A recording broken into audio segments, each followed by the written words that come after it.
hope all of you are doing acceptably at this time of day in this part of the world in this brand new year.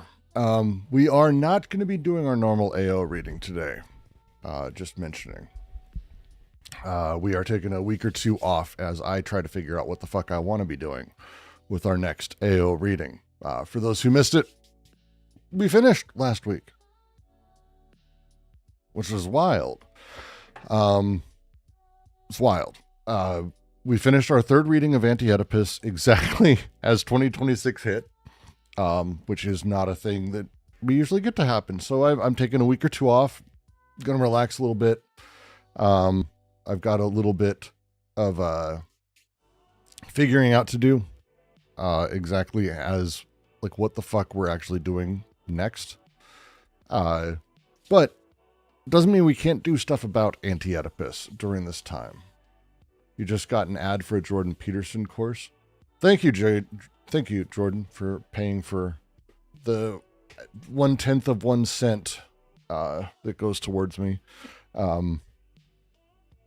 I still think it would be funny to do a fucking like entire real philosophy around Jordan Peterson's 12 rules, because his rules, again, they have that striking of what seems good, what seems right, what seems correct. And it's not. I think it could be really fascinating to do that, but that's a whole other thing. Had a handful of things people wanted me to go through today, though.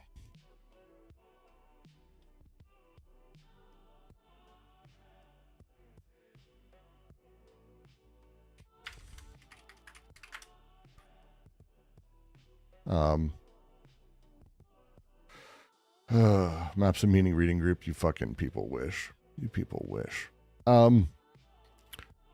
People wanted to go through texts on Anti-Oedipus that are worth reading. So let's do that. One moment.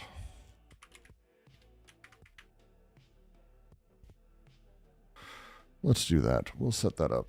I think that might be a really good one. Come on. What the fuck? And then I want to talk about kind of the new translation and what we've been doing with that, and honestly, the more extraordinary amount of time that's taken.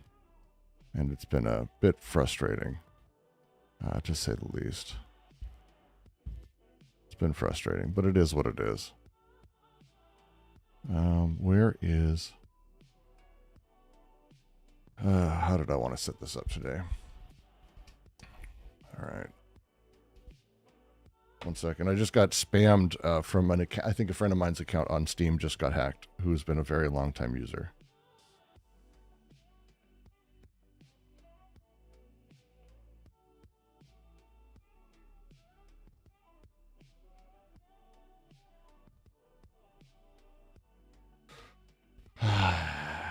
He's actually one of the Dota 2 creators who made a whole bunch of sets for that. So that's frustrating.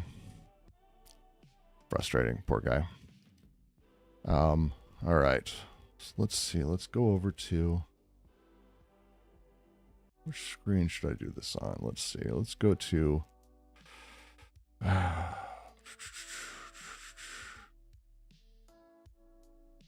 reading. There. That didn't work as well as I wanted to, but that's okay. So when we talk about reading Anti-Oedipus, one of the things that's really tough is figuring out what it means to actually start this book, because it's not a fun read. It is complicated. It uses an extraordinarily large amount of jargon, and the topics it's covering and the philosophers it's covering are themselves not easy. They're incredibly not. It's like one of the hardest books that there is. However, once you have actually made your way into, come on, where is it? Did I lose my book? What the fuck happened to my entire PDF collection? It's fucking frustrating. That's okay. While I'm doing this, I can just sit on Anna's, just do the thing.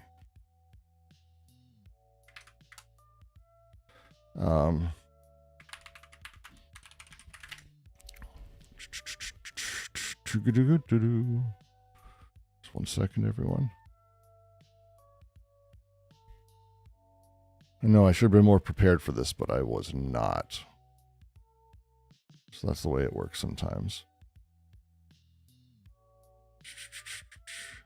All right.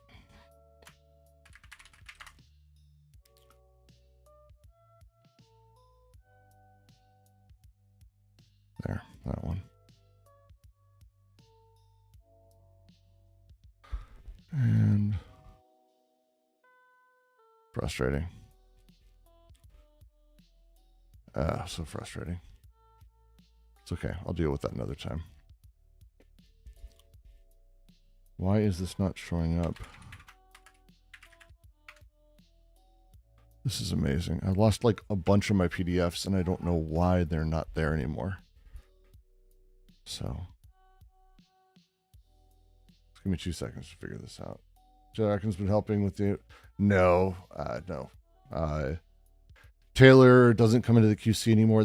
It's the like online philosophy nerd section of things is so weird and like cliquey and based around sort of weird struggles of power and dealing with being published or relationships with publishers, because everyone wants to be. It's when I was in video games, I used to joke that behind every game director is a failed film director. Most people who work in video games ended up there, especially at like the higher levels that require excessive narcissism, because they wanted to make movies and they never could quite get a break. So they went into games and they try to make games like movies as such. It's incredibly common. The philosophy explainer space, which is like the science communicator space. It's not drastically different. Everyone who's doing the explainer thing really wants themselves to be a writer, a published writer. And so you end up running into these really weird cliques of things. It's one of the reasons, like someone submitted an Acid Horizon piece today for me to comment on, and I don't do that. There's a handful of people I just don't touch because it's like there's small insular circles where I don't want to get involved. So no Taylor, but Jan helped a lot early on. Lots of people in the QC have sort of been coming in. Roger, as you may know him, lots of people have been coming in and out as I've been doing it. And then it's been going now for the better part of a year and a half, 2 years. And as I've sort of finished out, I've gone back through and I've found errors and things I've decided against or changes I made later in how I wanted to sort of think about things.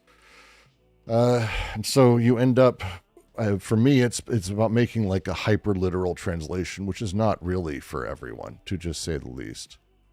To just say the fucking least. It's not for everyone. But I think it is one of those things that I prefer, because a lot of the choices made, especially early in Anti-Oedipus, I find to be a lot more frustrating, because it changes the tone around why they did X, Y, or Z.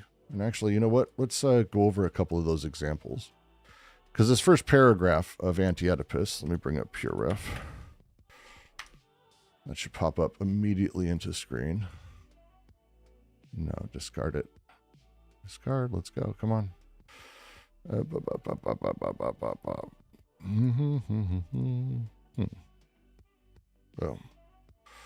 All right. Whoa. No.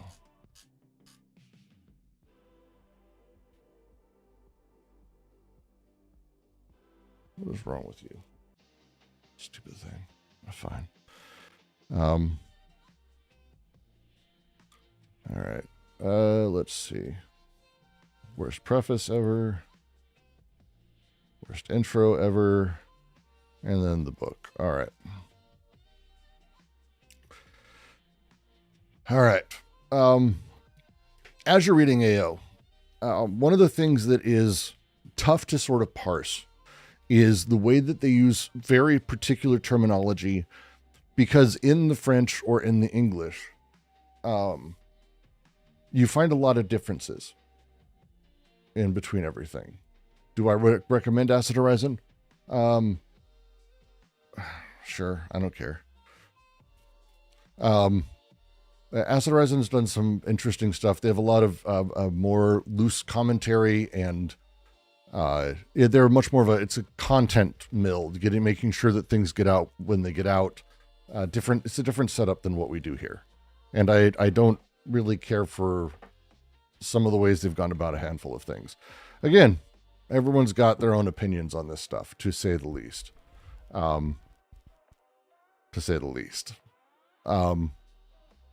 But in the original French, if you're able to read it, and it's one of the things that thanks to Terrence Blake, who's phenomenal, and also Taylor, who translated the most recent Simondon works, plus others actually that I didn't even realize were Taylor's until after I was reading the Simondon and I saw his name on other little univocal books I have. And I started diving deeper into actually talking to people who really understood French, Roger in the QC, most namely, but and then my own complaints about various issues I found in translation. Once you actually start reading French and you actually go and you give it a read, you realize that there is a lyrical quality to Anti-Oedipus that is lost when it's sort of applied to brute force would be the word I would probably use, brute force wise, to what they're doing and turn to English. So we have this opening. It is at work everywhere, functioning smoothly at times, at other times in fits and starts. This is not a very literal reading, and it is a very particular term here. They have it highlighted and bolded. If you change it directly over, it functions everywhere. Sometimes without stopping, sometimes discontinuously. It breathes, it heats, it eats, it shits, it fucks. What a mistake to have ever said the it. But they translate it as id in English. And there's a reason for this, and it's a thing that's a long-standing thing. And this is kind of like when we started having this discussion, how would you translate this? Which is now 4 years ago maybe, when I first started down the road. The question became, how would you translate this? Because in English, we don't say it. Now, every other language, when they translate Freud's works, they bring along the very, very interesting play on terms that Freud has when he used id. Id means it in German. Like it's almost a one-to-one. Like it's really fascinating to me. It's like a one-to-one. Id is it. The reason Freud used that term is because he wanted to talk about that something, the it, the thing at the center, this drive producer, this thing that is sort of creating these pressures and these points. But the play on that is lost when now in English we call it the id. This entire thing is intending to be sort of talking about from the jump, how it is at work everywhere, that desiring production is being produced everywhere, that there is no singular it, but instead it is everywhere. So already we're in the first, sentence and a half. And the English translation creates a really weird sort of break in how someone would be reading it in English. What a mistake to have ever said the id. But it loses its connection to everything that was just said, because it and id are two different denotative elements. And then when they go on, everywhere it is machines. But what are they talking about now? Everywhere id is machines. You could even translate it and do the other thing. Id is at work everywhere, functioning smoothly at times, at other times in fits and starts. Id breathes, id eats, it shits, id fucks. This is actually more accurate to the original translation, because the whole point is to get you to a place where you're like, oh no, this is accurate. Like the fount, the place that the libido is coming from, the libido like locus is at work everywhere. And it's meant to make you sort of dissolve that away, this specificity around the single moment, around the single thing, around there's only one id. No, the point is that it is at work everywhere. Because the id is desiring production, but there is no id. There isn't also in Freud as well, by the way. There isn't the id. It's the it. It's not intended to be a denotation outside of that. It's really, so it's frustrating. So how do you translate this? Well, to me, there's no way to do this without footnotes. That's it. Like this is one of those things where it's like, if you're not doing annotations, there's no way to translate this. You could do a parenthetical. Tried that. It did not work for people because, again, they presumed that the parenthetical is in the original translation, which, again, affects how someone reads it, affects how someone understands it as they're parsing this. And the goal is to create an Anti-Oedipus that someone on their way through doesn't have to be explained by someone sitting next to them. All of the stuff that if they just had French with them, they wouldn't need explained. Why no footnotes? Why no footnotes? Because it's one of those things that, also, how you doing Sunday? The lack of any sort of notes, the lack of annotation around any of these changes and decisions, to me shows a level where, when you read the paragraph, what else could id refer to except id?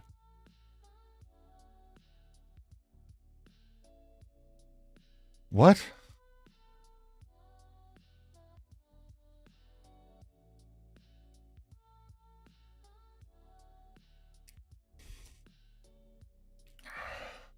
Okay, Pippa.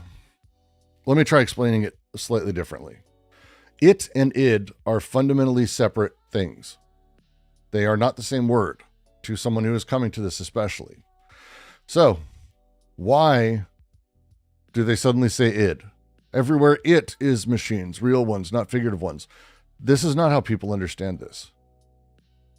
The whole point is that there's a clever wordplay happening here as they're taking you through it.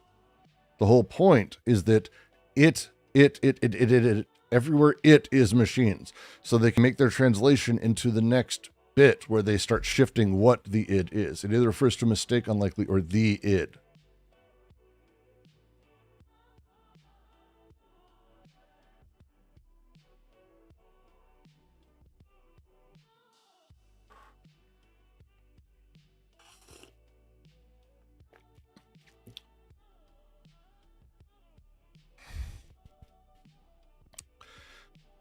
I would argue pretty cleanly that id is actually not really, outside of being a quirk of how English works, id is actually not the proper way that should be translated either. Like, there's a whole reason that it's not its own word in any of Freud's writings or anyone's writings in German. And in fact, that they carry across as they do to it everywhere else. Every European languages uses it when they talk about this. Their own romantic language version of it. They don't use id. Incredibly frustrating as an English speaker. And if you don't believe it's necessary to bring over that, I would very much ask if in the original French you think that they were hoping people would get that it is referring to it.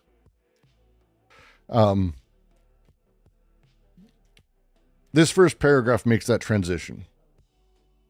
Going from traditional psychoanalytic, the locus being the id, the it, and then moving from the it to secondary bits, where they're actually moving towards the generative nature of desiring production, desiring machines. The organ machine is plugged into an energy source machine. One produces a flux, the other interrupts.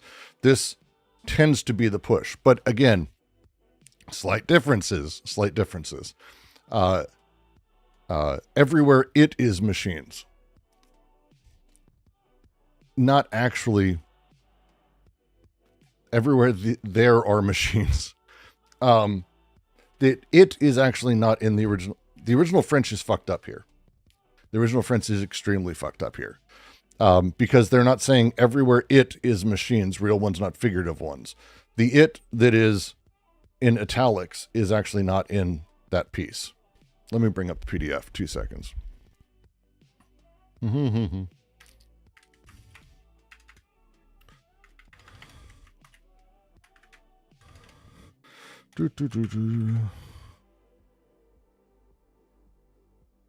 sec.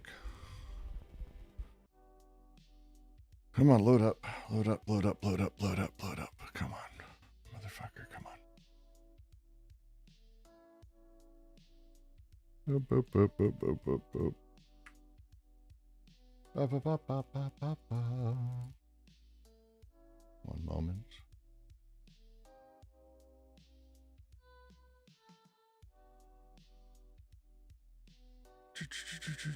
What the fuck? Where'd you go?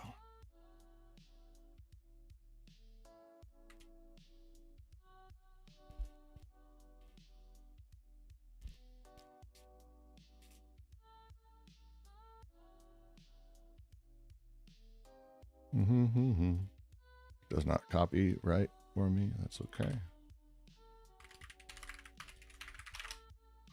Boop, boop, boop, boop, boop.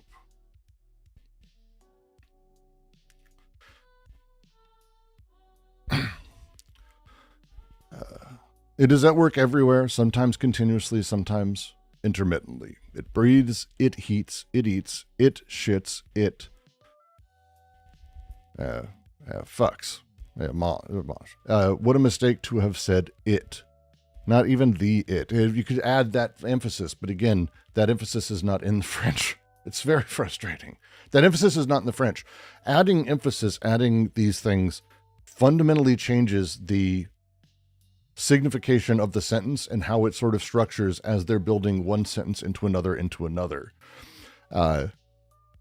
Everywhere there are machines. It's not everywhere it is machines. That doesn't have also, that emphasis isn't there, and as a thing isn't there. Nope. Oh, well, welcome. Glad you could join us. Oh, hey, just gifting a membership. Thank you very much, Nazis. And hey, look who gets it. Pippa, welcome. Of all people, Pippa. Welcome.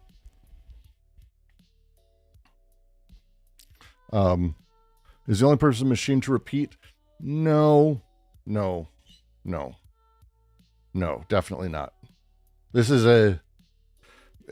we're not going to get into explaining Anti-Oedipus today. That ain't going to be a thing I do. That is where our reading will start in about 2 weeks from today. We'll be going through this paragraph bit by bit by bit. More, I'm talking about the more interesting way that the paragraph is translated and how it sort of sets itself up for what I would argue is actually like a failure of a conversation. It's clearly intended to be the id in English, but translating it as id becomes a huge issue. It's invoking it, das ist, the id, das ist. But the critique that follows sort of necessitates that you know that they're talking about the it, but the wordplay is lost. Let's see. So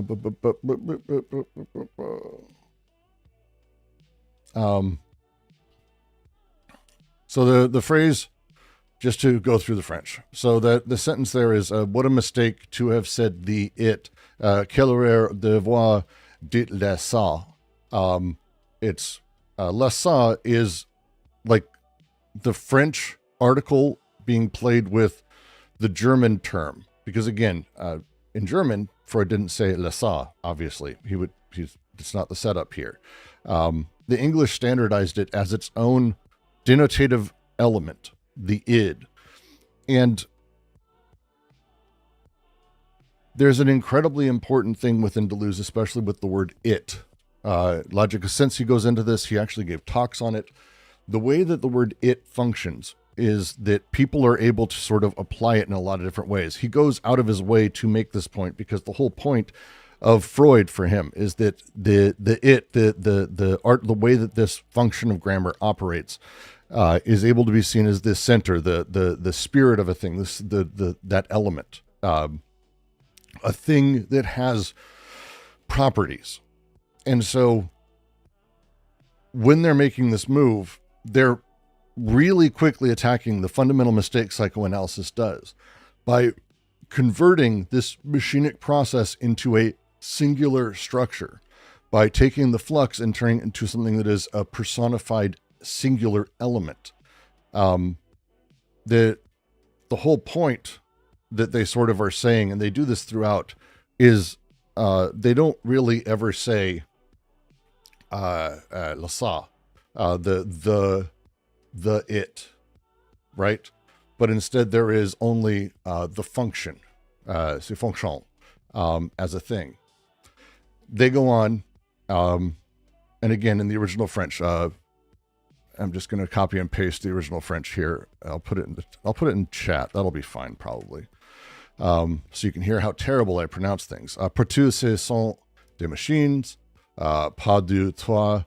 Métaphoriquement, but I can't fucking say French for the life of me. Des machines, avec leur couplage, leurs connexions. The phrasing here, again, follows this. Everywhere there are machines, not metaphorically. The intention is to be absolutely an opposite of negation here. They have this in the English. Machines of machines, with their couplings and connections. I don't see the word necessary in here. No French pronunciation assistance. I don't ever want to, I don't have an interest in like speaking it. If I ever get a chance again, I used to visit Paris and France, twice a year. I was very lucky to be able to do that for like most of a decade. And I never took the time to enjoy being immersed. I spent 4 weeks there with a game dev company, sleeping on the ground half the time instead of my hotel room, trying to build out and finish this fucking John Wick game. I didn't take the chance to be immersed, and I should have. But I intend to try to do that again. So for now, no. Right now, I'm just trying to make it through reading the fucking things. You're sleeping on the ground, in the studio. You're sleeping on the floor, I should say, underneath my desk. Welcome to game development. It's glamorous nightmare. But their version. Everywhere it is machines, real ones, not figurative ones. Machines driving other machines. Machines being driven by other machines with all the necessary couplings and connections. You were offering, well, I'm glad. I'm just wanting to not spend too much time as a thing. Again, the over-explication of very particular points that they add in here is really frustrating. They add so many fucking things, but they change real ones, not figurative ones. Not at all metaphorically. It's not figurative, first off. It is metaphorical, which, yeah, I know, but it's such a strange, odd change. I find it to be enough of a different answer, I guess, when we come out the other side of it. But then the thing that they finally add with all the necessary couplings and connections. I don't know what the fuck that means. I don't know what that fucking means. I don't know why you would add that or why you would put that in there. It's just not there. I don't get it. I mean, I really just don't fucking get it.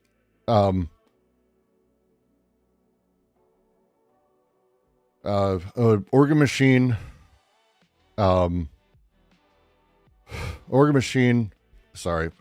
1 sec. Let me go to my translation. I'm not able to do super live, so you're just going to get a stilted, shitty version of this. Organ machine is plugged into a source machine. One emits flux, the other cuts. The breast is a machine that produces milk, and the mouth a machine coupled to that. The mouth of the anorexic hesitates between a machine that eats, a machine to eat, an anal machine, a speaking machine, a breathing machine. It is thus that we are all brickalures. And again, they use the word handyman. So Brickalures is a really interesting random question. Is Deleuze ever talk about Tourette syndrome? They make reference to it, but again, you got to remember Tourette syndrome was not diagnosed as we understand it today or understood in 1971 or 2. So a little bit different. So Brickalure is a very particularly weird French phrase. And it's one of those that's a little bit like, if you translate it as handyman, let's step that side. If you don't know English super well, that's fine. Welcome. Handymen are guys who come around to fix like stuff around the house. So that's not really like what a brickalure is. A brickalure is an exceptionally weird particular French term. And the whole point of it is that they are tinkerers who mess with stuff and like build little things out of parts they have. Handyman sort of kind of applies, but it is a profession that's intended to build something back to its normal state. It's not what a brickalure is. A brickalure is a tinkerer, an inventor, an artisan-ish, but it's much more in line of the person who's able to take whatever is around. So a handyman will come around and he will fix things. He will repair your water heater. He'll do whatever. He'll buy the parts that needed for it. Brickalure is, this is a Levi Strauss's Savage Mind is where this comes from, the particular term. And Strauss uses it in the way I believe they're using it, which is someone who fixes things with whatever's around. So, well, a handyman will repair your water heater. A brickalure might do it, but he'd do it like MacGyver with like gum and this paper clip and a nickel he found on the ground. Right? So brickalure grabs whatever's around. That's the point here. And to call it handyman is one building towards like a normative, which is an odd choice. As a thing. A-team does apply. Yes. This is anyone who like looks around and goes, okay, how do I get out of this situation? Oh, I've got it. I can build something out of these pieces and I can do something here. Children, they use this a lot of times throughout the rest of the book to talk about children. Children are brickalure. This is what they do. They grab whatever's around and like my son will come to me and he'll go, look at this. And it's like, Scotch tape and construction paper torn up and a bunch of Legos and also some marbles. And he's like, this is a monster that does blah, blah, blah, and a machine that does blah, blah, blah. That kids do this all the time because they're just grabbing whatever's around. They're not waiting for what should be there.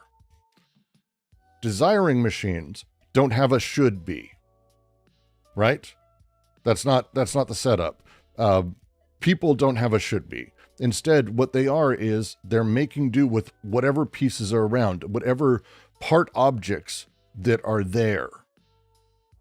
The phrase that sort of follows this, c'est ainsi, I will copy it in here.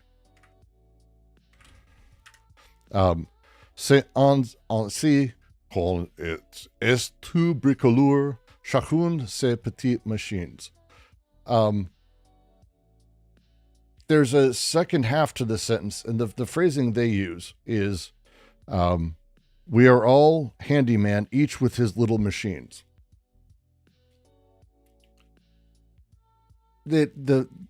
Again, a handyman has tools.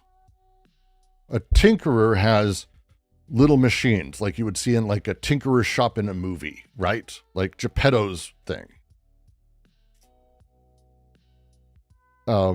Sorry, everyone who knows French. I have apologized to the French many, many, many times.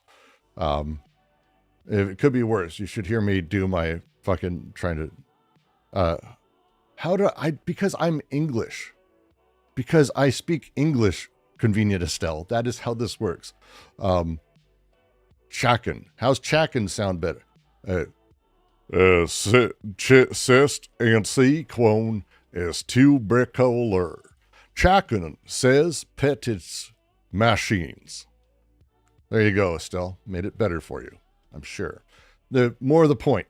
The phrasing is, we are all brickalures. We are all tinkerers. Do-it-yourselfers with their little machines.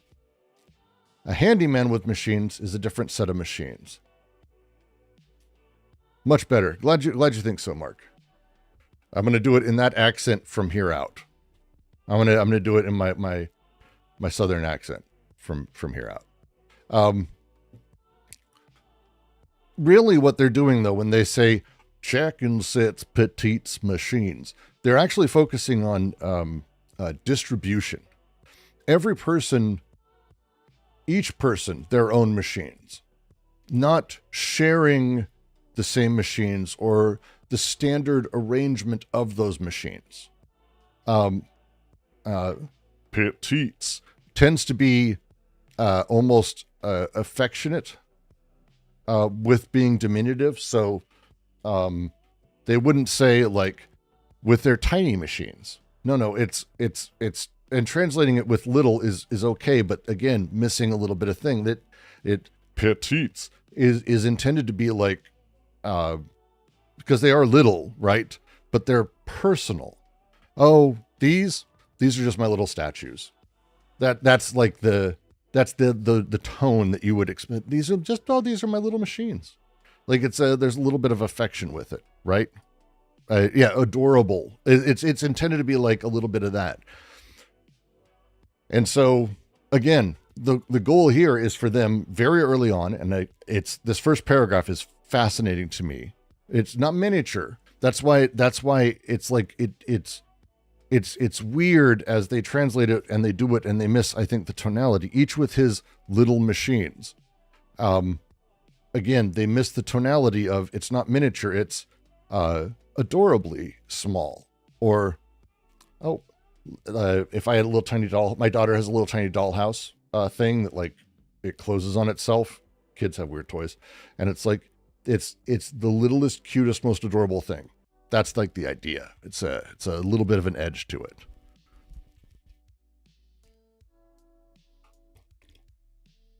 It's anthropomorphizing the machines into their children. Yeah, it is. Actually, yeah, that probably does read more like each with his own. Oh, these are my little ones. These are my little kids. These are my little Brookses. Like that kind of thing. These are my little machines. The English misses that, just disappears from it entirely. But then it goes on, and I find it interesting. For every organ machine, an energy machine, all the time, flux and interruptions. And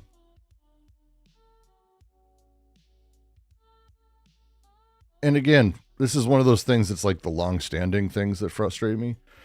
For every organ machine and energy machine, I would ask, this is just me, because in the parlance that we use, we tend to talk about this thing now as desiring machines. But in French, it's machines désirantes. It's machines of desire. It's not desiring machines. I think those have fundamentally different directions, because it's not every organ machine. The original French has, one moment. All right. And you guys get to hear my terrible Southern French accent. It's not Southern France, it's my Southern French accent. Une machine organe pour une machine énergie, tous jours de flux et de coupures. The direction of the wording is interesting to me. And because of this, because of how this got translated across the board, the title of this section, you can see it on the screen, it's Desiring Production. In French, it's les machines désirantes. They're machines of desire, not desiring machines. Even in English, when you make that switch, you're having there's a fundamental, to me, grammatical shift. If I were, and again, this is about how the sort of things that are being evoked, but they're machines that desire. But that's not it. That's not what it comes about. It's the desire of machines, desiring machines. Those machines will desire. Desire becomes center. It's setting up fundamentally differently. So again, in the previous paragraph, where in English we say it's an eating machine, an anal machine, a talking machine, a breathing machine. That's not the French. In the original, it says a machine organ pour la machine energy. It's the other direction. One sec. The mouth of the anorexic hesitates between machine of eating, machine of anal, machine of talking, and a machine of breathing. Not a breathing machine, but a machine of breathing. I find it fascinating. Yeah, machines which are desiring. The machines are desiring. I find it fascinating versus desiring machines that I think slams them together in a fundamentally different way. And this is, again, just the first fucking paragraph. We're not even done yet. But this is where we start getting into the challenge of, like, how do you even begin having this conversation then? There you are. All right. And we go to the last little bit here. One sec. I want to make sure I get this right. Yeah, here it is. Okay. It won't all fit here. That's okay.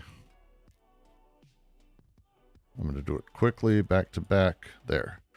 This is the next little bit we're going to go over. So there's the French. If you want to toss it into your favorite translation software, you can do that. Generally speaking, actually, by the way, translation software is pretty extraordinary for this these days. Judge Schreber, you might, why are they calling him the president? President Schreber. This is a terminology thing. Judge Schreber is perfectly fine, I think, in this case. Like, this is one of those things that has to do with weird ways that the terms are used. He who presides it's not President Schreber. It's the judge, Judge Schreber. It's weird. It's language. Titles don't translate exactly. The judge works perfectly fine here. So, has sunbeams in his ass. I'm hesitant to say that's the case. So there's a lot of very particular phrasing here that, again, if you go read, depending on the translation of Schreber's notes and through Freud, it isn't just sunbeams. There's the rays of the sky, the rays of heaven, the beams of the sky, and he has them up his ass, not in his ass, I would probably argue. solar anus, and rest assured it works. Schreber feels something, produces something, can theorize about it. Something is happening, machine effects, not metaphors. The little things they add into this, I utterly find fascinating. I really, I super find fascinating.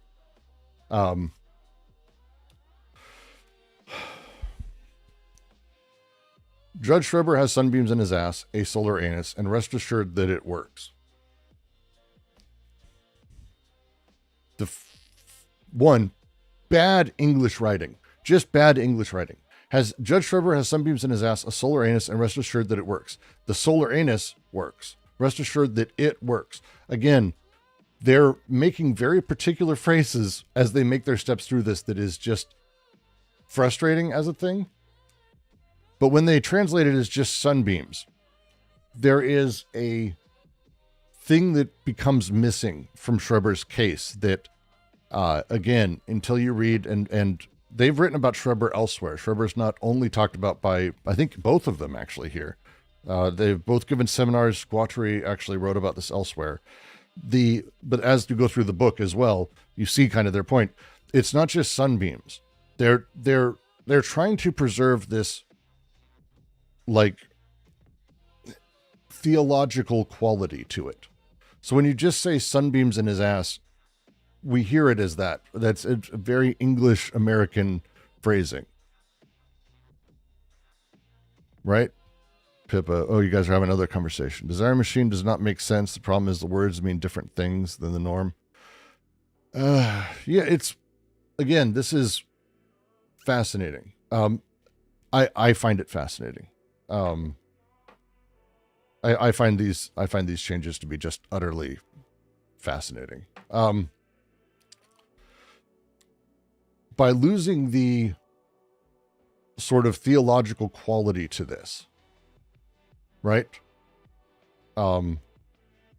It feels like you're missing out on the cosmology that Schreber built, which is part of his case.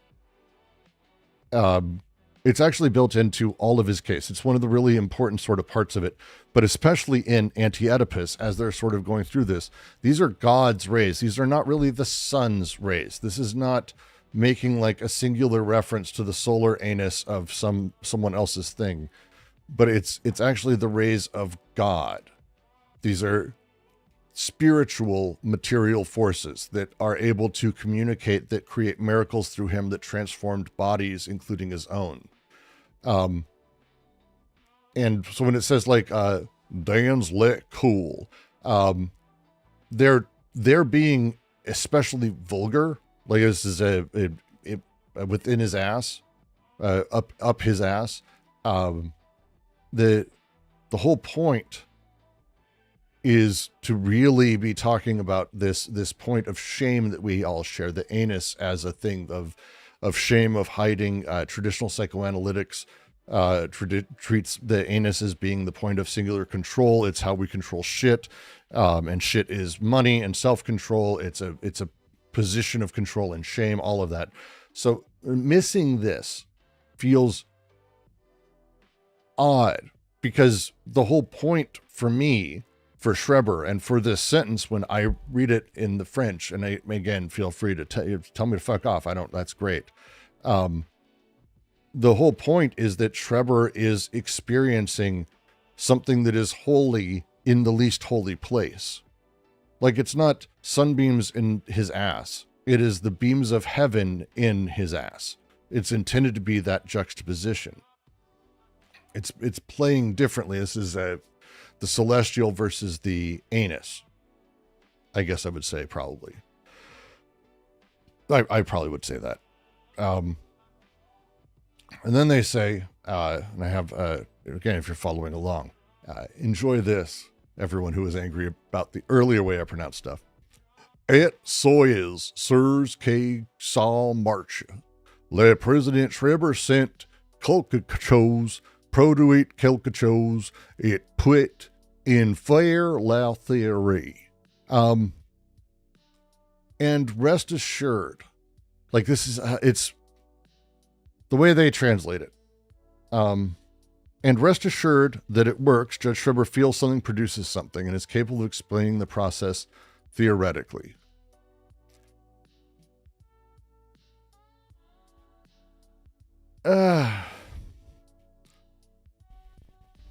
There's things added.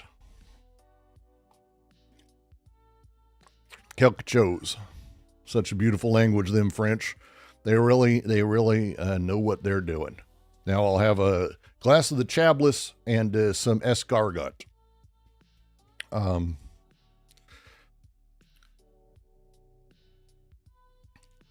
Generally, it's not wildly off, but the ending there is capable of explaining the process theoretically.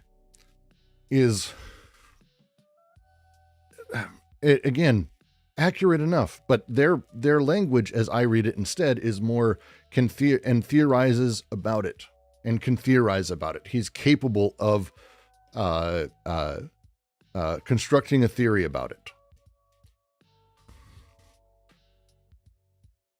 Right? Like, he can build a theory about it. But saying he can explain the process theoretically, adds it's not quite there. It's not quite the point. Like, for this entire first paragraph, the whole point of this is to talk about how these things can be theorized, that these abstract elements can be applied to this thing that is actually happening, that is actually productive in his process. It's able to build. He did. Schreber wrote an incredibly long work about his memoirs and all of this. And it's a theoretical text, not symptomatic to D&G. The whole point of him is that he is a theorist of his own background, that he is a theorist of his own processes, that he's capable of explaining the process theoretically. It's diminutive almost. It diminishes what we're talking about here and separates it. It makes it frustrating as a thing, because the whole point is that we do not interpret Schreber's delirium. The point is that we are here to learn Schreber's theories. And that's schizoanalysis. If you those of you who just finished the book with us, that's the whole point, is that you're supposed to hear the theories and go through the negative and positive tasks with the theories, not to use it as a diagnosing sort of element. And this feels like it's dismissing that he's capable of explaining the process theoretically. And that last little bit, quelque chose se produit des effets de machine et non des métaphores.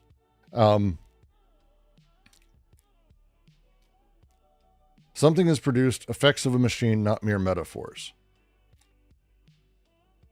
The effects of a machine.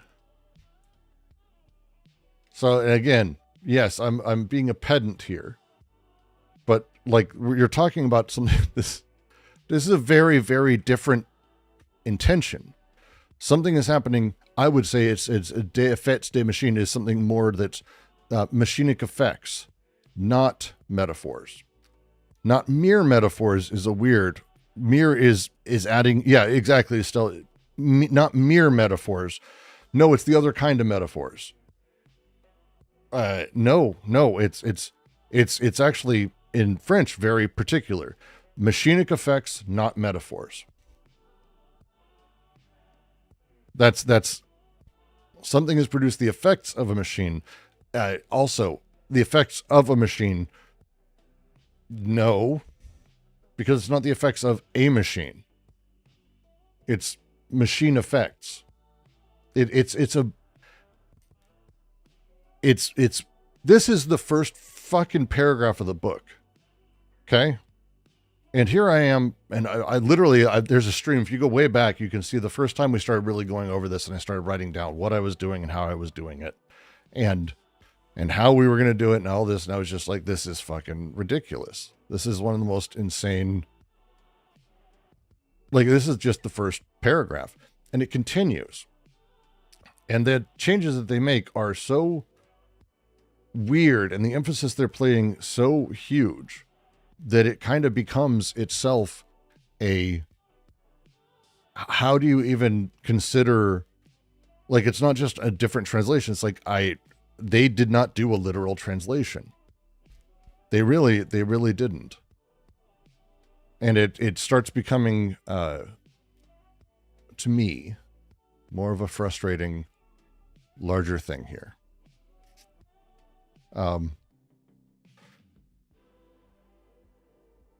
Yeah, and it just continues. It just continues. So when we talk about a different way to sort of set this up and a different way to sort of consider how we're going to set it up, be sure that it works. President Schreber has a feeling, produces something, and makes theory of it. Something is produced. Effects of machines, not metaphors. There's a different way you can handle sort of all of this. The walk of a schizophrenic, better model than a neurotic lying on a couch. A little fresh air, a relationship with the outside. Then you don't mix metaphors, because again, a breath of fresh air is not actually someone getting a breath of fresh air. That's not usually what it means in English. They're being literal when they say this in this next paragraph. I just get so frustrated. So, everything said. Just going to say, reading the translation compared to the French, I can tell most of these translators do not spend much time at Mass or live in France. They may have. They may have. But again,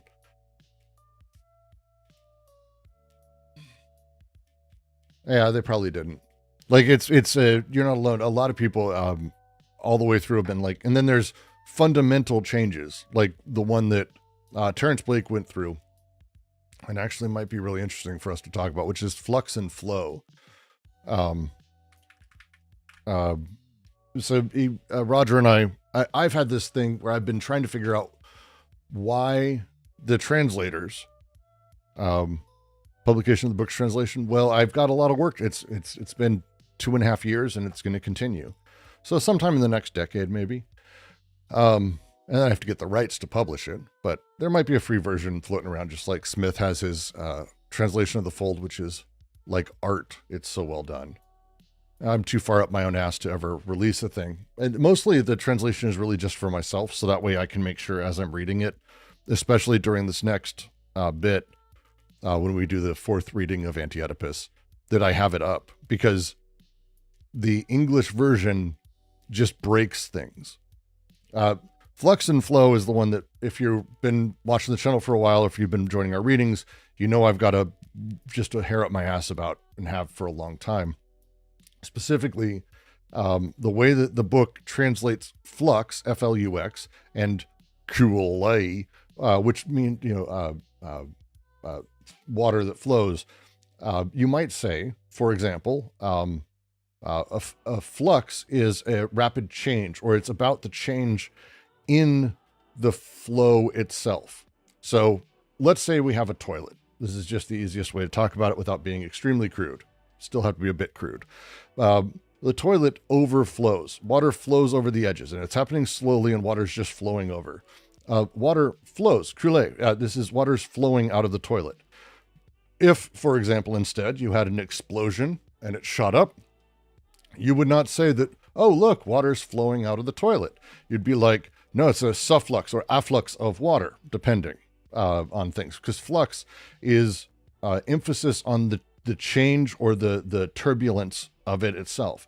And turbulence is incredibly important to all of these philosophers. The turbulence of things, the chaos of things.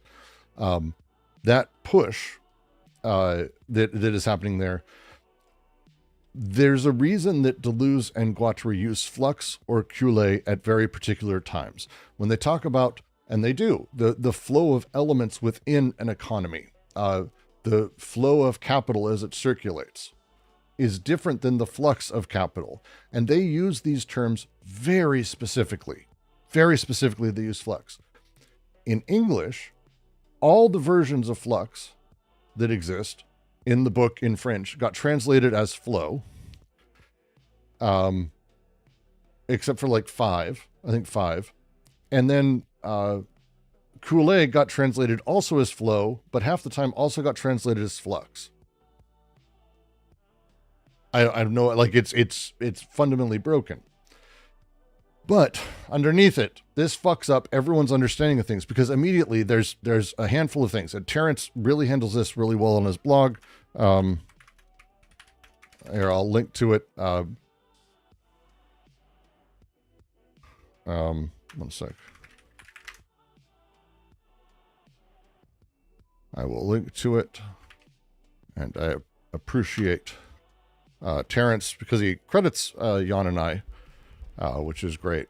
Let's see if we can pop this out and bring it onto screen so we can read through it. Boom.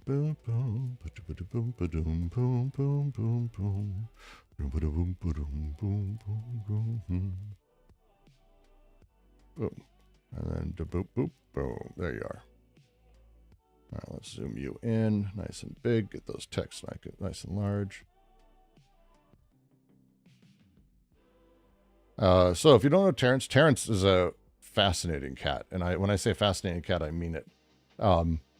Australian guy who, like, in his youth went, fuck this, and went to France to study under Deleuze, and did. One of the oddest accents that you'll ever hear in your fucking life, to say the least. Very much. But, and he's a little prickly. He's a little prickly. But again, he's French, so what are you going to say? I shouldn't say he is French. He's, why did that go dark? That's fucking, all right, back to there. Okay. And we'll zoom you in a little bit. There we go. All right. In Deleuze and Guattari's collaborative works in the original French, the word flux crops up constantly. This is like cutting off funny. There, that's probably better. The word flux crops up constantly and is a central technical term in their philosophy. The English translations render this one French word randomly as flux or flow, jumping from one translation to the other even within a single paragraph. This is accurate, by the way. In English, the word flux is a term appropriate to more technical, quantitative, even vaguely so discussions. Flow is employed in less technical, more qualitative contexts. On the technical side, we may think of thermodynamics in its vocabulary of fluxes. This is indeed relevant to D&G's network of multidisciplinary references. But for flux, I think the intended reference is at least as much to history, sociology, and economics as to physics. In the preface to the Italian edition of 1,000 Plateaus, Deleuze sketches out a 3-point summary of Anti-Oedipus. Point 3 is about fluxes. Is this still cutting off the top? Why is this cutting off the top of this page? Jesus. There. There. Okay, I'll make it larger. Cover it. There we go. This is from the Italian edition of all things. Worth reading, by the way, if you can translate it pretty easily. Universal history indeed exists, but it is a history of contingency. The fluxes, which are the object of history, are canalized through primitive codes, the overcoding of the despot, the decoding of capitalism, which makes possible the conjunction of independent fluxes. It's ultimately from Two Regimes of Madness, page 309. Note 1. The translation has flows. The English translation has flows. I've replaced his two occurrences in this passage by fluxes. Note 2. Two commas present in the French text are missing in the English translation. Genuinely, every English translation hurts my brain. After the first use of fluxes, and then again after history, I've restored them so the passage reads, the fluxes, which are the object of history, are canalized, instead of the fluxes, which are the object of history, are canalized. It radically changes the sense of the sentence. It does. It's incredible. With the commas, we have a definition of fluxes as the object of history. Without the commas, we have a limitation or a selection of said fluxes. So here's Terrence doing basically having the same aneurysm I have just on this one paragraph. I adore this. Note 3. Deleuze's prefaces to the English and Italian translation of his books are of extreme value given that he explains himself so rarely. No shit. Thus, for Deleuze and Guattari, the fluxes are the object of history, even if the meaning of this term is generalized to encompass an ontology of fluxes. The reference, in the first instance, is directed more to the work of Fernand Braudel and Gabriel Tarde than that of Charles Fourier. To sum up and push further my thoughts on the flux-flow conundrum, the term flux is both more quantitative, broadly defined, and more technical in connotation than flow. This quantitative technical exception of flux is what is relevant to Deleuze's use of the term. This conjecture is confirmed by Deleuze's remarks on fluxes as the object of history, and on the need to quantify fluxes, including writing. On this idea of the quantification of fluxes, one may turn to the first paragraphs of Rhizome, where Deleuze and Guattari speak of the need to quantify writing, taking it as one flux among many, so the need to quantify the fluxes of any assemblage, speed, acceleration, viscosity, sedimentation, etc., writing as more than literature. The quantifying criteria that Deleuze and Guattari enunciate at the beginning of Rhizome concern all fluxes, including writing, and situate these fluxes within and between assemblages. Thus, the habitual translation of flux as flow tends to nudge the apprehension and reception of Anti-Oedipus in English more towards the literary pole than the original French text authorizes. A second problem is that the preference for the term flow makes us lose the intrinsic link between flux and assemblage, or better, arrangements. Accurate, by the way. Arrangements is the better word. Assemblage is not the right word, just to mention in English. This is one of those things that translators can argue about, but I can tell you in English, as someone who is absolutely very skilled at words in English, arrangement and assemblage are not the same fucking thing. And an assemblage is an assemblage towards a totality. It is very much an organism built into itself. It is the thing already. Arrangement has no totality to it. An arrangement is just the arrangement of things. It doesn't have the totality already assigned. Incredibly important. Incredibly important. That's for another time. We move easily from flow to free flow, and to a naive, anarchistic interpretation of Anti-Oedipus as anything goes, or formlessness. A further consideration, only implicit in Anti-Oedipus, but one that emerges very clearly in Kafka and Rhizome, which was written years later, before receiving fuller expression in ATP, is that for assemblages, arrangements, there are no purely machinic fluxes. Fluxes are always semiotic, and thus not only quantified, but indexed. This is Klosowski's influence on Deleuze. If you haven't been joining our Vicious Circle reading, it's every Thursday. Shit, this is Klosowski's influence. In 1,000 Plateaus. The flow and its quanta can be grasped only by virtue of indexes on the segmented line. But conversely, that line and those indexes exist only by virtue of the flow suffusing them. ATP 218. Assemblage, for me, it is an assemblage. An assemblage. It is not an arrangement of things. An assemblage of things is an assemblage that does a thing. In English, it does, for me. And again, it has its own sort of history. To continue. Terminological note on the quasi-synonymy between fluxes and lines. Fluxes are both machinic and semiotic. They are situated between the ideal poles of pure sensation and pure representation. They are lines, becomings, percepts, and affects. D&G distinguish three lines: segmented, supple, molecular. Line of supple or molecular, and line of deterritorialization. The line of deterritorialization is primary over the other two. One must also distinguish the line traced, actualized, and the line that is tracing itself, virtual. Fluxes are quasi-synonymous with lines as they are being traced. We can say that fluxes and lines are quasi-synonymous because D&G discuss them in the same terms in the same context, but that flux has a more active, material, hyletic connotation, and line is orientational, conceptual, noetic connotation. The fluxes both follow and trace the lines. We had a long discussion about this. And it was really fascinating to hear this whole thing come out. And it's, the responses are just as fascinating, by the way.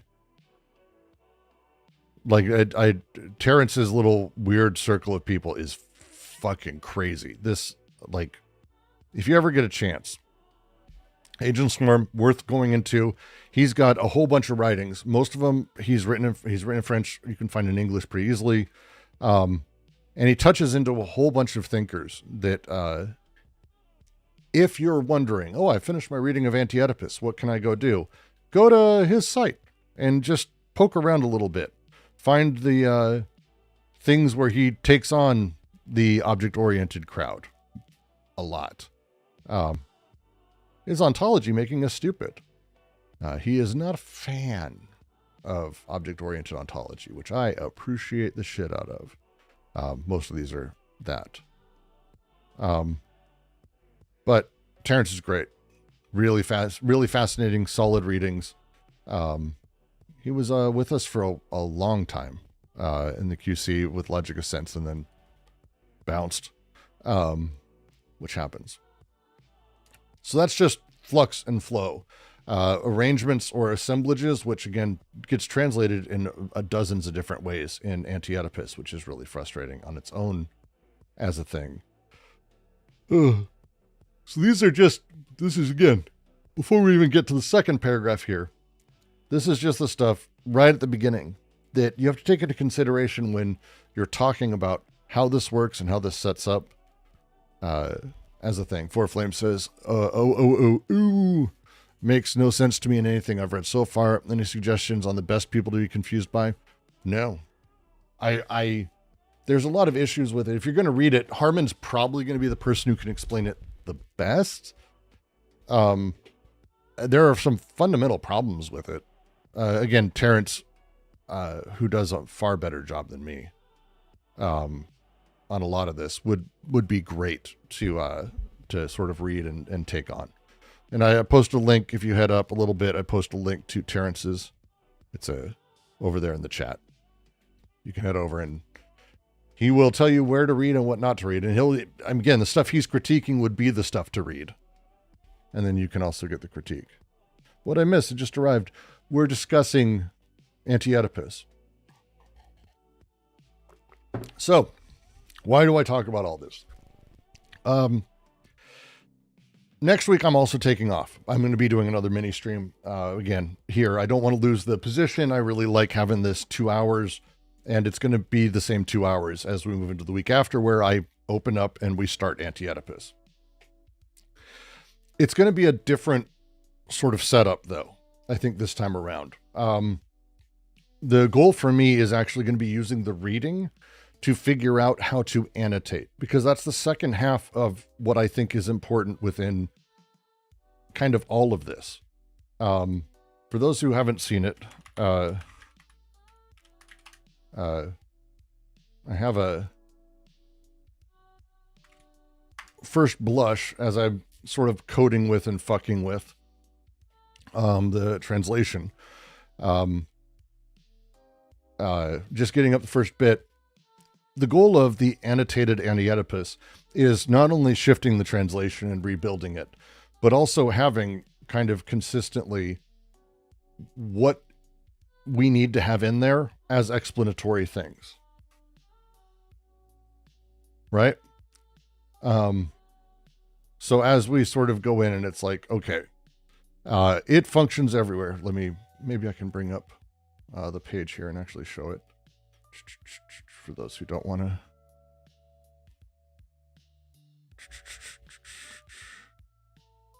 No, that's not it.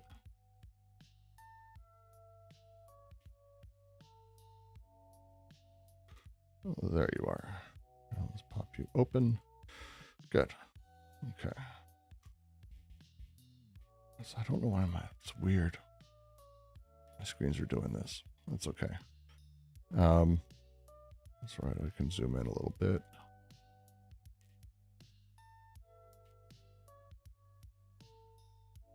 So, the colors are a little funky. Just live with it.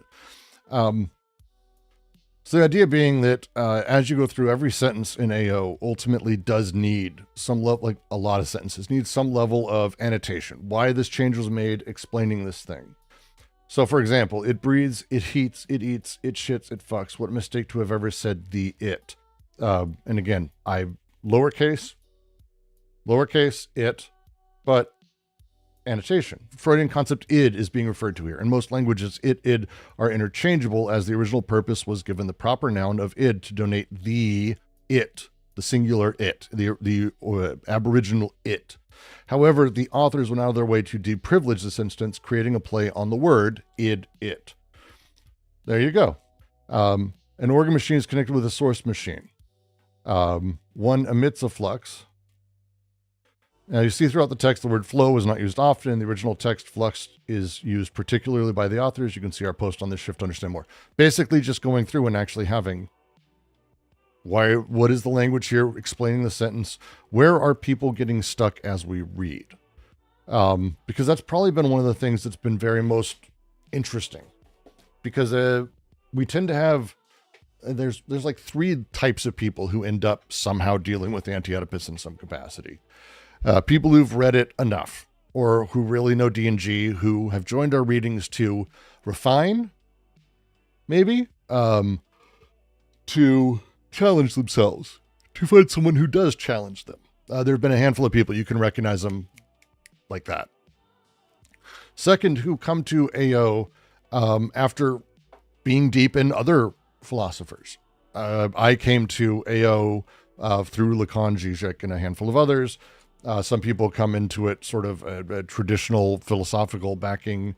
Other people, wherever they end up coming, they come to AO through something else. And then the last, and it's not, I would say balanced in terms of numbers of people, all of these, by the way. There's people who literally don't have a background in philosophy. Like they've read a handful of things, but if you talk about the Phaedrus, for example, they're like, they know Plato, but they don't really get the concepts that are into these things or how deep they are in it. And there's nothing wrong with that. Everyone starts fucking somewhere. But all of those people you tend to find, and this is just, again, anecdotal. I've only done 3 full readings of it with thousands of people at this point. Everyone has the same issues.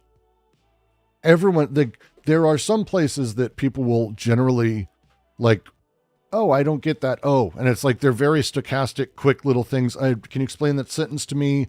Because they weren't reading it right, or because I misstated a tone, or because it's an awkward sentence. That moment passes, and there's very few that'll happen a lot, but it's like, okay. And then a quick explanation helps them move on. But the thing where it's like, I don't understand this thing. Why is this the case? What are they talking about here?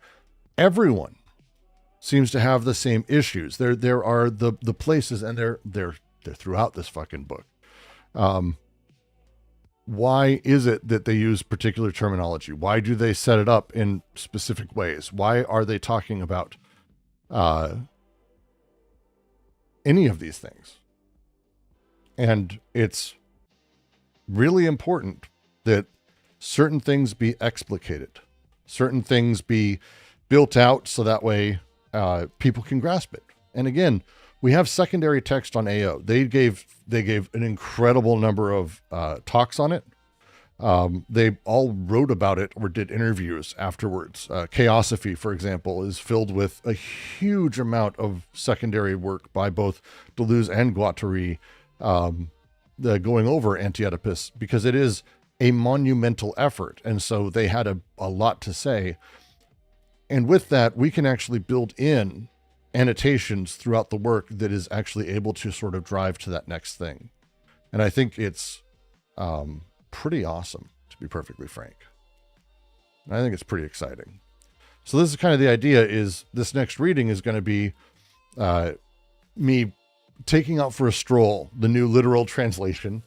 And as we go, having it up and having people talk through it and hearing where people are having challenges, marking that out, and then building the annotations into that. explain the solar anus or lose credibility forever. Sure. That's actually pretty easy. It's not really a hard one. I have like 3 or 4 videos that I went over at Chody.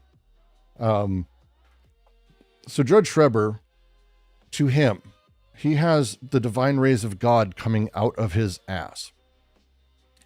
And as this happens, he expresses and talks to his doctors about what they're doing to him and how they're changing him. Instead of looking at this as an entire hallucinatory experience related to some other thing, realize that he's having sensations, a sensational experience, and an experiential experience across his entire being, that he is saying these things for those reasons. He is pulling words out of wherever he can to express what is happening, to express as he understands it as best he can. When a child is telling you that their arm hurts, they don't know whether to say the pain is a 1 or a 10. They don't know whether to say it's pain. It might be an itch because they don't know what the fuck the difference is. It might have fallen asleep and be prickly when it's coming back. They think they broke their, like, someone who's using language is speaking to that moment as best they can. And when you experience something that is so outside of the norm that all you can say is that you have the rays of God coming out of your ass and that they're turning you to these things in a woman and blah, blah, blah. That's actually an incredibly powerful understanding of what's happening. Trust them. Now, the words they use are probably not accurate, but none of the words we use are. None of the words they're all indices of desire. They're all indices of the impulses. They're not the actual thing. There is no actual sun ray, but they attach. They match in ways. Trust that and work from that position. Work from the position that something is actually being produced and that Schreber's actually capable of explaining it, and then work from there. Yeah, Mark, it's my kids do this too. I had blood in my nose, my daughter recently, but her nose was itchy. Yeah. Kids are funny. They don't understand. But so are people. People don't have any idea what fuck's happening to them. It's simple. There's 3 or 4 videos. I just explained it, actually. I mean, I've got the explanation in 3 or 4 videos. There's not 3 or 4 videos explaining it, Chody. I just explained it. Solar anus refers to human delusions.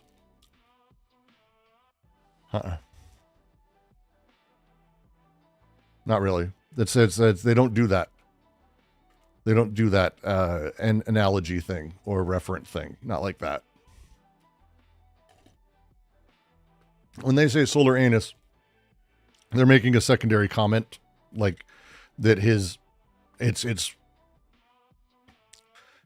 you know how we say where the sun don't shine, but he has a sun shining there. That's kind of, think of it that's the, like, it's a solar sun don't shine there. The sun is shining where it don't shine. He feels something, produces something. Rest assured, it works. Don't presume it's just in his head. That's fucking broken. That's not the thing to do. There you go, Chody. So yeah, it's a fascinating setup. And again, as we start getting into it and we start having this conversation, like, okay, so here's this thing, this next thing, here's how we're setting this up. As we move in it, the ability for us to actually sort of have this sort of spider web of annotations and referential elements and meanings that we can then cross-reference. And then as the final thing is finally produced, we have this new translation, explanatory texts that are able to be cross-referenced easily. And I think it gives us a better foundation to actually have understandings of the book with, to me. And again, it's mostly just a purely egotistical thing. I'm doing it for myself at this point. The annotation version doesn't exist anywhere yet. Like I linked to the 3 paragraphs that we had done, and then I went, yeah, I need to do this offline because it's what I wanted to do is all of it. I wanted to do it on stream, but the problem is that, like, as I do that, there becomes a pressure for people to not give me direct feedback, I would say, because they don't want to be known as the person who's always shitting on me. And it's a handful of people who had this response like, okay, cool. So we just take it offline and people yell at me and then I ask them and they yell at me some more and no one cares. So it'll be great. Does AO build off logic of sense much? Yeah. Logic of sense is super, super important to Anti-Oedipus.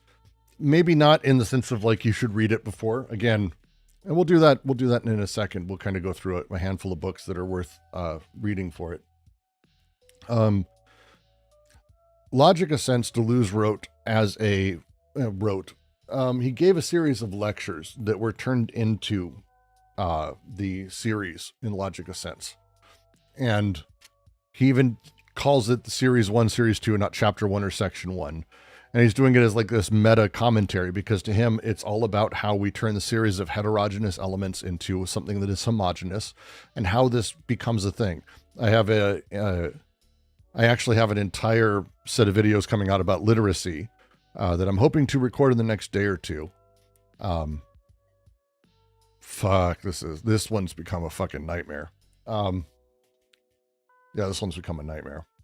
But the goal is in that to go over this, but he basically runs through the logic of how sense is produced. And to him, sense is a material thing. It's not, oh, I understand that sentence, but instead that you make sense of it. So when we say like, oh, that makes sense to me, we mean it, that it's making sense. And I really like the way of thinking about it this way, because as he sort of builds out, he goes in through this entire sort of processual, programmatic, ontological understanding of how meaning is made. And then he takes a weird turn at some point where he goes really deep into psychoanalysis. And there's like the heroes and Hercules and Oedipus shows up and it's body without organs in a... But he still puts it out. Good for him. And he always said he wasn't super happy with parts of it. But because he did, this other dude named Felix went, oh, and Intersecting Lives, wonderful book, absolute must read. If you're really into this, Deleuze or Guattari, you have to absolutely read it. But basically Guattari is reading it and went, oh shit. And it broke apart challenges Felix was having, because Felix wasn't already at this place. He was working towards, he was actually really, really wonderful place. But he went, oh, fuck. And he started realizing some of the stuff Deleuze was doing fixed some problems he was having, but that Deleuze hadn't made and he went, hey, how you doing? I really liked your book, but try this. And it went, oh, and it just, the two of them, off they went. Genuinely like life-changing for both of them. Without either one, there is no Anti-Oedipus, period, or 1,000 Plateaus, but certainly no Anti-Oedipus. Deleuze was doing but his materialism was still stuck in psychoanalytic issues, I believe, in Logic of Sense. You still run into that sort of, he's trying to bring stuff in that hadn't quite been figured out yet.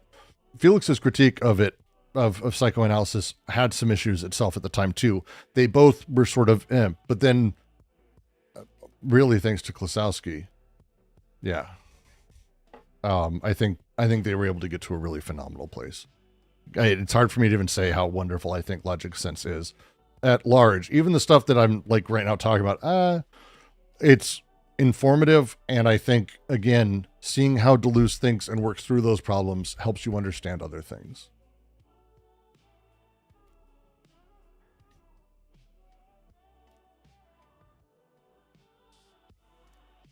Two seconds.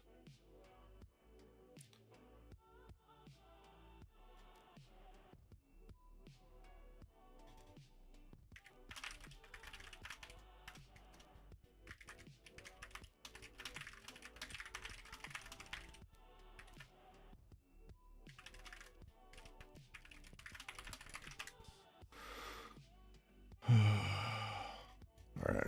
Sorry. Just other stuff never stops. Life never stops. So this is the first paragraph in my rants about that. So I'm thinking for this next one, what we're going to do is actually go through, and it's going to be a combination of the English here. We're also going to have the new translation, and we're going to have the French. And it's going to be working through paragraph by paragraph. It's going to be a lot of things like that. And I think we just go through and see where it lands. That tends to be where I'm thinking this next reading is going to be. All of it's going to end up being turned into a podcast, like we're going to be doing, and sticking to that 2-hour mark a lot tighter, and doing less conversation afterwards, because every time we do it, I'm just going to be boop, podcast, out it goes. It's going to be going back on Spotify. It's going to be reconnecting to all those, which I've got to reset up as a whole thing. So who fucking knows? Can I pin the link to the annotated AO? It's 3 paragraphs. Don't get too excited. And it's also like 7 versions behind where I'm happy with annotations now. Because I've been, it's one of the things I've been trying to figure out is how to build a different way for people to read digital books. Because if you're not taking advantage of the format, I consider it to be a waste of fucking time, to be perfectly frank. 1 sec. I have my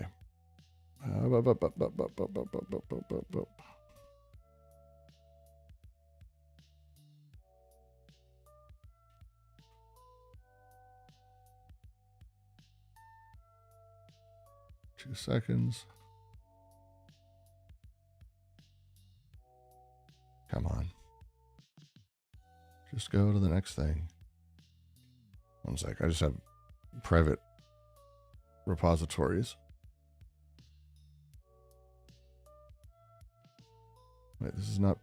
I thought that was on production already.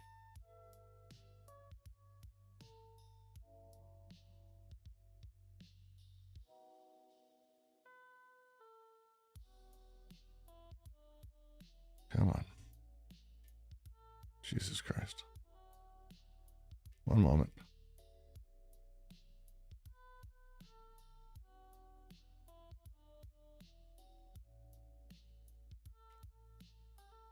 Yeah. I've been trying to work on that for a while. It's frustrating itself. Yeah, that's not working. Great. I have to figure that out. Why is this failing? If I got to tell you, modern development, I don't understand how anyone does it. I miss the old days of just having files on a server that you edit. Just frustrating. Just frustrating. But that's okay. So be it. It's meant to be frustrating, I think. But the idea more or less is that we do that. And then I have the podcast going again. I've been having people hit up that they want to have it in the just audio form. I've been slacking on that for about, 2 years now. So we'll get that going again. And then getting back to doing the twice a week following it discussions. Because what tends to happen during Anti-Oedipus readings, and we learned this last time around, is... I like rabbit holing, because this book, well, I adore AO, and again, I read it a lot myself. When someone comes in with a genuinely insightful question that's like, oh shit, I don't know, let's go find out, that hour and a half is then lost, because it's only interesting to myself and the person who asked, and maybe 2 other people.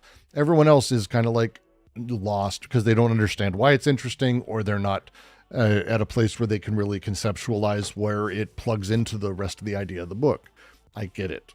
And so having those questions and having a Q&A, having those ask me anythings about Deleuze open twice a week, it was a huge deal. I didn't do them a lot on stream, but I think it really does help, where it's just like, hey, what do we got? What do you want to know? And just go wherever the fuck it takes me, pull up whatever book it's taking, all of that stuff, just run with it. And I think for the most part, it works really nicely. 4 Flames are one of them, but that's not bad. Again, it's not bad. It's just, this is, there are places for things, because I shouldn't say it that way either. People spend a lot of time trying to, move things aside to join this reading, the once a week, 2 hours where it's like just the reading, so they can ask their particular question, explain this sentence, this sentence, this sentence. Once you start getting into, so how does this merge with blah, blah, blah, which is part of it, that's not really the thing most people are there for. And I think that's the worthwhile conversation to have, I think. That's what I would argue, at least, I think. Yeah.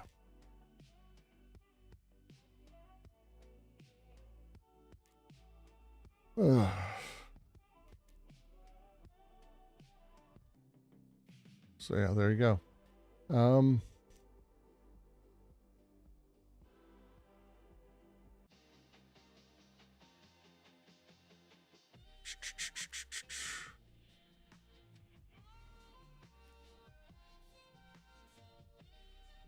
But we'll figure that out. Makes good sense. Reading itself is intention with its own capacity for... the reading is intention because the first and second reading, I think, especially the first, it was clear. I'm the person who's been leading these readings. The first reading was really interesting, and I think it's the reason I've left it up for the most part on Spotify. The first reading is interesting because I was the one who didn't grasp most of the things in this book. Now, not out of stupidity. Maybe, but I don't think I'm that dumb. It was out of a general misunderstanding of a lot of statements and other things I'd read or my own reading or whatever. And so me being in a position of like saying dumb shit that other people would react to who knew better than me, the audience for that was massive. And it was really, really cool. And also the groups were really interesting because they basically, a lot of people who were docs, postdocs, double docs, professors. It was weird, the group we had. They'd come along because they found it interesting to have the conversations and to explain things. They found it challenging to be able to do that. With the second reading, that became more or less balanced. My understanding of the text had grown significantly by then. It's less interesting directly in that way. And so there was a little bit more of the people who didn't really know and like trying to work our way through it. By the third reading, I've spent enough time at that point to be able to say I'm confident in my general reading of Anti-Oedipus, at least in my ability to have discussions around it. And that thing, I think is really fascinating. And that third, where it's like people joining and going, explain this, and having a handful of experts. I'm probably one at this point. I think it's fair to say, the ability to sort of respond and have these discussions, and experts coming to then elevate themselves. Again, the dynamic of every reading fundamentally changes. But we still haven't gotten to a point where we've turned into what I consider to be the worst of reading groups. And which is, again, I see 1,000 Plateaus as only being a reading group that turns into this, where one person is explaining and everyone else is listening or asking about that explanation. I've been clinically diagnosed with schizophrenia. Well, all right, so let's talk about that for a second. They're not talking about schizophrenia as we talk about it today. When they use the term schizophrenia, they're actually really talking about autism. Schizoaffective disorders in that umbrella at the time, but you're talking about DSM-2, 1, maybe before you're talking about a weird time where the shift in understanding around what schizophrenia is, or what autism is, or automatism is another phrasing that they use. I would be hesitant to say that if you're reading through AO, period, and you don't have a significant background in critical theory, if you haven't read a lot of Kant, Marx, Lacan, Freud, sociology, Braudel, for example, Godelier, Strauss. If you're missing all of these and you think you're understanding AO, you're probably not understanding AO. Like, that's the underlying thing I'd probably say. And I'm not saying you're dumb, not saying you don't understand it, but you probably don't understand it. You'll notice I'm hesitant to say I understand AO. Right? Like, AO, saying AO makes sense, I would be hesitant to say that for myself. And I've spent a huge chunk of my life, 5+ years, going on almost 6 years, dedicated to the book. Significant amount of time dedicated. So it's I'd be very hesitant. Especially given that the English version absolutely breaks a lot of the major concepts in the French, and in a way that is not actually self-sound.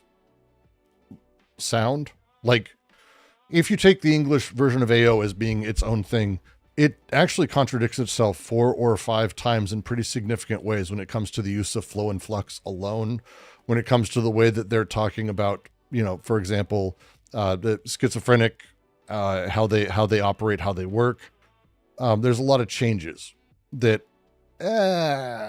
it becomes a little bit complex.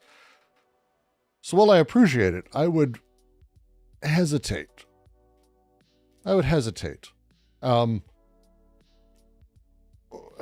Yeah, Four Flame says AO schizophrenia is it's more etymological.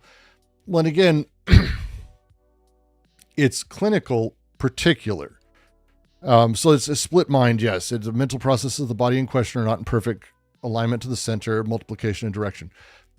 Guattari actually goes into this because they have this line, and we went over this last week, and I think I went over it on another stream last week as well, a couple times.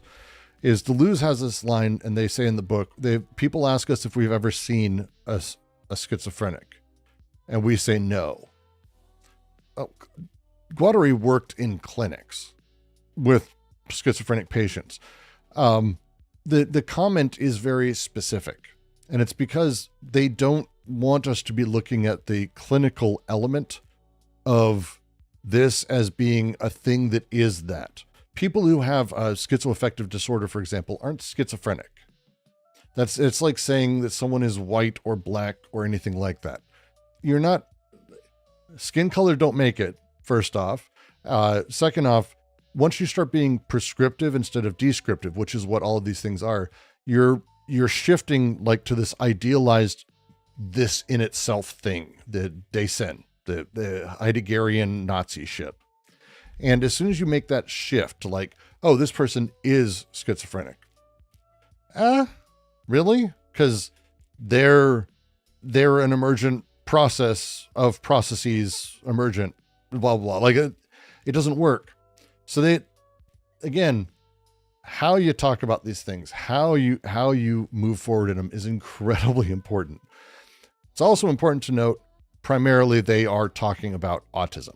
And I don't mean that a little bit. If you read Guattari's work in the clinics, and he wrote extensively on it, Transversality, for example, is a collection of essays on his clinic work. Deleuze wrote about clinic work. They're talking about automatism. They're talking about autism. They're talking about a very particular type of thing. So schizophrenia, what used to be this big bubble where the body and brain didn't work together, split mind, as Four Flames was saying. And there was this break, and a lot of shit is under that was not under it like 4 years later, because we've changed what things mean. It's the same way that like, oh, there's so much more autism. No. Same amount of autism. We just understand and diagnose it better and have a better grasp of all the different ways it surfaces. Doesn't mean that everyone's a clinic case. That's not like autism isn't a singular thing. It's a broken understanding of mental health. And it's a broken understanding of modern mental health. Like modern mental health is also not this. But at the time it was like schizophrenia was this big thing. all of these people whose bodies and brains didn't seem to super work together were put in clinics or locked in basements or in cages. Real thing. Forgotten about. Horrifying nightmare of life that was the mental health care system in the world prior to, I don't know. I mean, it's always been awful, but it used to be really bad. That thing that they're talking about, that schizophrenia is autism primarily, because they're talking about the process of the schiz. The schiz as process is the way that meaning is made by people who are neurodivergent in that specific direction. I would say everyone engages in schizophrenic behavior. AO uses it. Neurodivergent people tend to do more of it because they're less likely to align. Yeah. And then there's the extreme clinical cases like someone who's full catatonic, which they see as, again, part of the spectrum of schizoaffective disorder, and autism, where there's like the guy who's like beating his head against the wall, repeating the same 14 things, or the catatonic who doesn't respond in everything.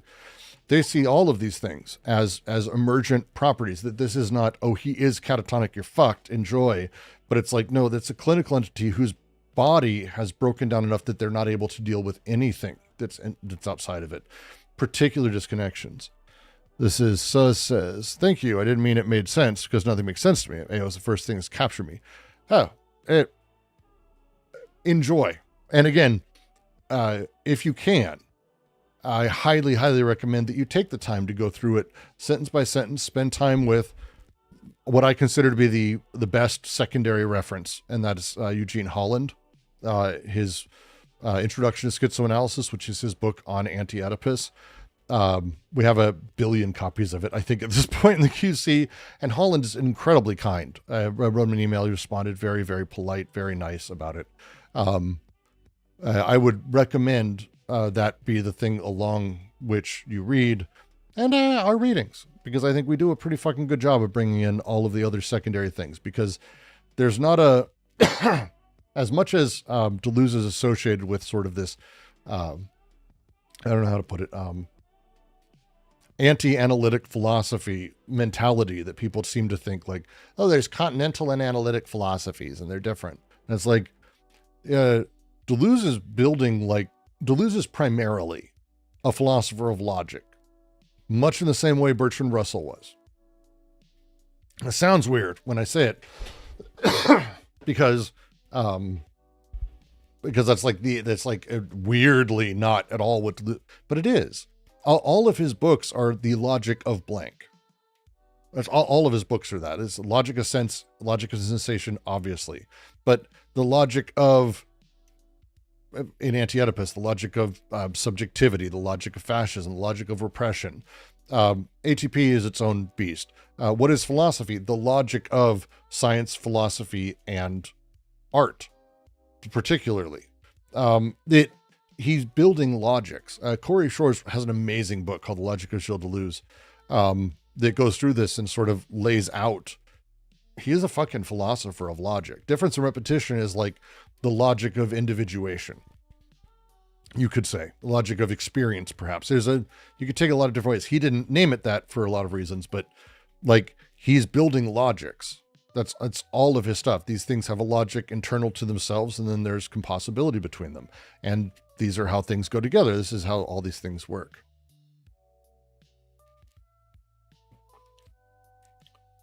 It's a trip. Jimbo, the word autism was first used by Swiss psychiatrist Brickalure, derived it from the Greek autos, to describe a symptom of severe schizophrenia. Yeah, and again, the derivation of how these things set up, the particular change is it wasn't until the mid-70s that autism, as we call it today, became its own sort of subset separate from schizophrenia. That wasn't a thing. There's a reason schizophrenia covers all of these at the time. And it's important to know that for Anti-Oedipus, because that's guattari's entire training and understanding of these terms.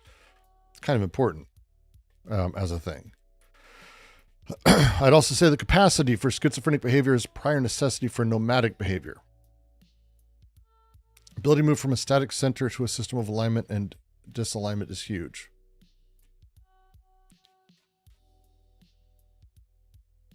Mm-mm. Not sure I agree. The ability to identify with more than an identity, but with being as becoming itself. This would be an interesting discussion to have. I tend to, again, I'm just going to bring up Klosowski. Klosowski has, I think, the most interesting emancipatory system that goes over all of this, to me at least, as a thing. And it's a place where meaning becomes so self-referential or abstracted that subjectivity fades and disappears, and you kind of become one with the words or one with the abstractions to understand the totality of them all at once. The all at once, the way that it works. And I think that is more of an interesting sort of take where you start going, okay, the embracing of the eternal return, the setting of that, all of that. Where can you get that mug? Oh, this is our Quarantine Collective mug. You can go down and toss there's a merch. We have a merch store. I have a merch store on the YouTube channel. Just go to the YouTube channel. It's a QC mug. It's got Happy Deleuze, Happy Guattari hanging out.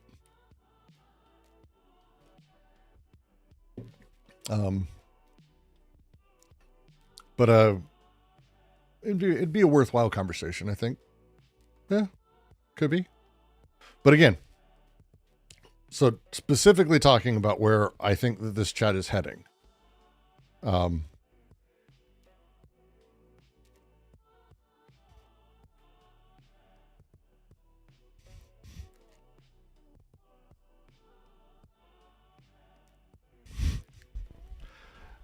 Diane, you're great.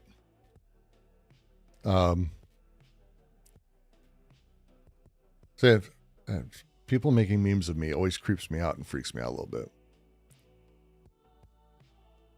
I have trouble believing I exist. It's a whole thing. So that's what I think these next few readings are going to be. This is kind of where I'm aiming.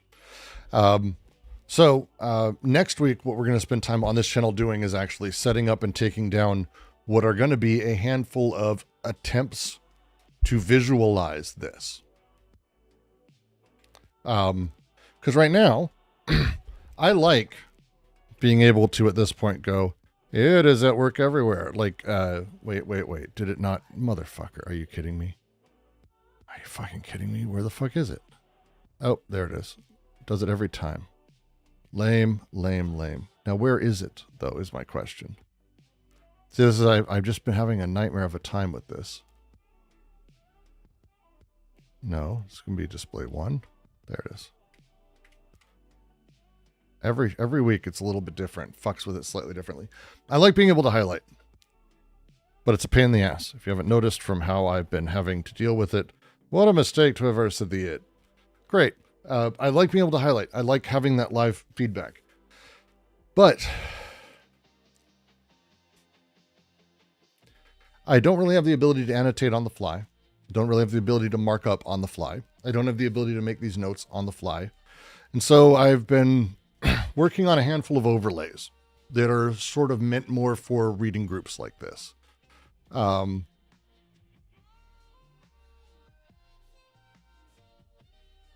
We'll be testing those. And we'll be testing and sort of seeing generally what a workflow may look like. And it's not going to be an exciting stream. That's for fucking sure next week. I wouldn't imagine it's going to be a very exciting stream. It'll also give me a chance to catch back up on a handful of my larger essays, which are problematic in and of themselves, and I need to eventually finish. So frustrating. So frustrating. Let's see, is this the larger one? Because I have...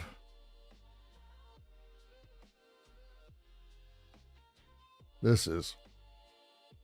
Okay, let's actually, I'll show you guys the two essays. We'll talk through it real quick, because this is also part of why I've been having so many fucking issues of things, to say the least.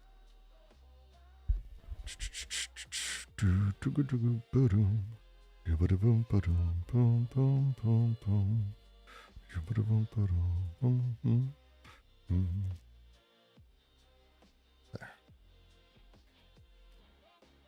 See, it's because I have HDR on the other screen, and then I put it here. It's actually really kind of significantly brighter and a lot prettier, which is fascinating to me. All right. So we'll blow this up. We're not going to read the whole thing. So, so I've been setting up and trying to figure out the How-To Philosophy series stalled. And it didn't stall because I didn't have things to write about or I had a shortcoming in writing. Instead, it stalled because I had a shortcut and I had a problem with focus. One of the challenges that ultimately sort of, I think you run into is now that we're at a point, it's like I did David Harvey. David Harvey in his Marxist Abstract from the Concrete, incredibly easy. Incredibly easy. Like great, he's very, very simple about it. Talking about the process, the method he uses, very straightforward. Now that we're doing Serres, and now that we're going to be starting into, I would say, more contemporary people who, there are people alive who studied under these people directly, or these people are alive from kind of here out. And they're not themselves simple. They're not simple. So the next one on Michel Serres has taken me literally 3 months to write. And it's too much. It's too much. That's too much. It's stupid. And it's also 18 pages. It is fucking long. It is fucking long. And it's tiring.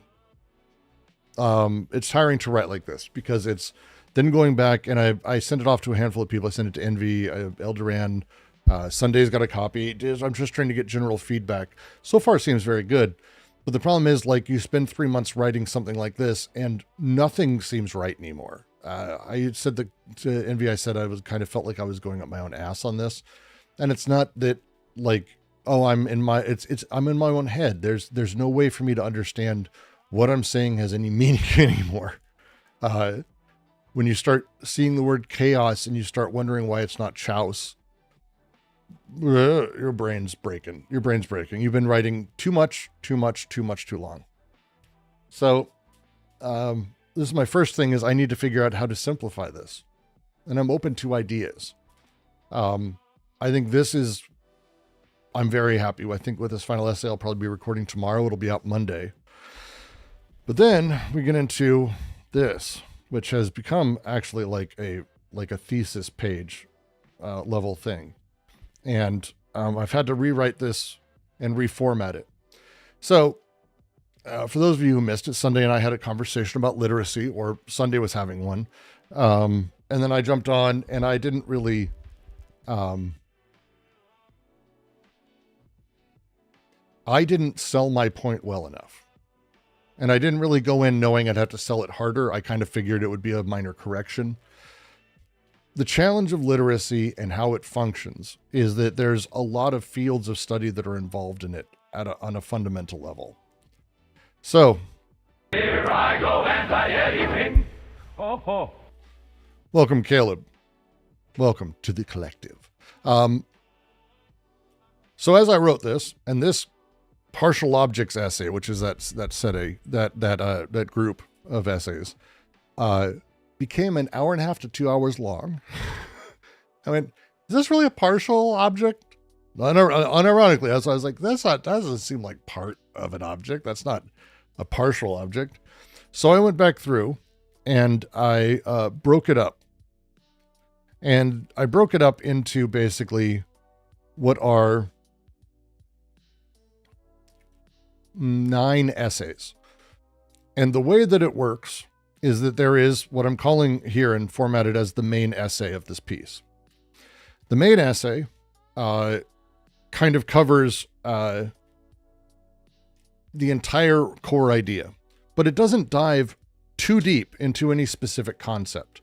So for example, I open up and I start talking about the nature of how in prison dyslexia is actually like half the population, but outside of it, it's 15 to 20%. I call this section the slow to prison pipeline. The thing is, I spent a lot of time in that first essay talking about how this happens and why. And that doesn't work because in the original essay, it's its own section. So I sliced that out, rewrote it, and turned it into its own essay. Slow to prison pipeline. And then I had then as that happens, there's also subpoints that I spent a lot of time talking about. For example, the categories literate and illiterate and how the binary hides the truth. Because this is a fundamentally interesting concept in and of itself. This is a partial object. The idea of the series originally was to take very particular ideas and build out the smallest version of them, like just nail them. Binaries, it's a great chance to attack that. That was in the original. So I cut that out. It is now what I call 1.1, where it's like a second order essay. So there's the first order essay, which is the slow to prison pipeline, which involves the binary lie, which now references this. So there's now these layers of things, right? And then each one of these then has its own essay underneath it. One big one, 3 medium ones, and 11 tiny ones. What's up, Daxie? Can I help you open this? Sure. I gained a new helper bot. My. But he fell inside. The helper bot fell inside? Yeah. Were you trying to open it here? Yeah. He poked me here and fell inside.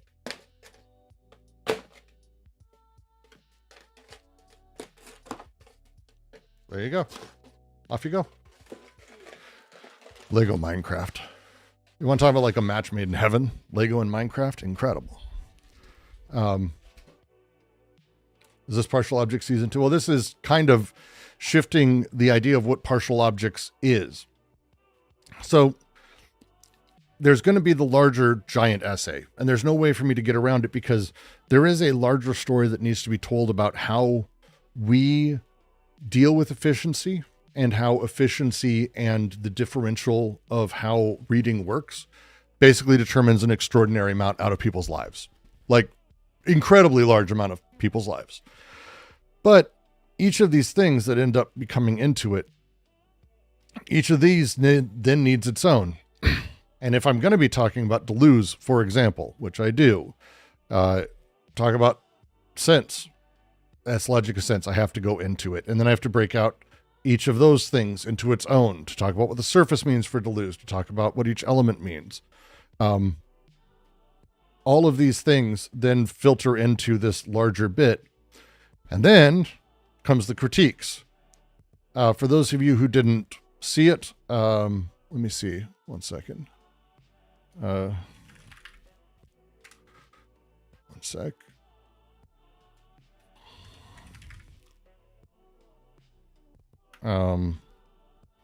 Let's see. I think this will get it. Yeah, this did it. Generally speaking, pretty good YouTuber, generally. Alice? Why is that fucked up here? Oh, well, this might be... I have filters on. There we go. There, much better. So, Alice Capel, I'm probably not pronouncing that either. It's French. She did this video on the downfall of traditional media and how we should be kind of accepting of a post-literate society. Generally, her videos aren't bad. Generally, she's actually very interesting and very well read and all of that. This video is horrifying. This video is fundamentally misunderstands every single thinker she brings up. I don't know why this went out. Like, there's no way she felt good about this video by the end of it. No chance. But here's the thing, like, it does some weird shit about McLuhan. And this is where the video was at. 1 second, let me. 2 seconds.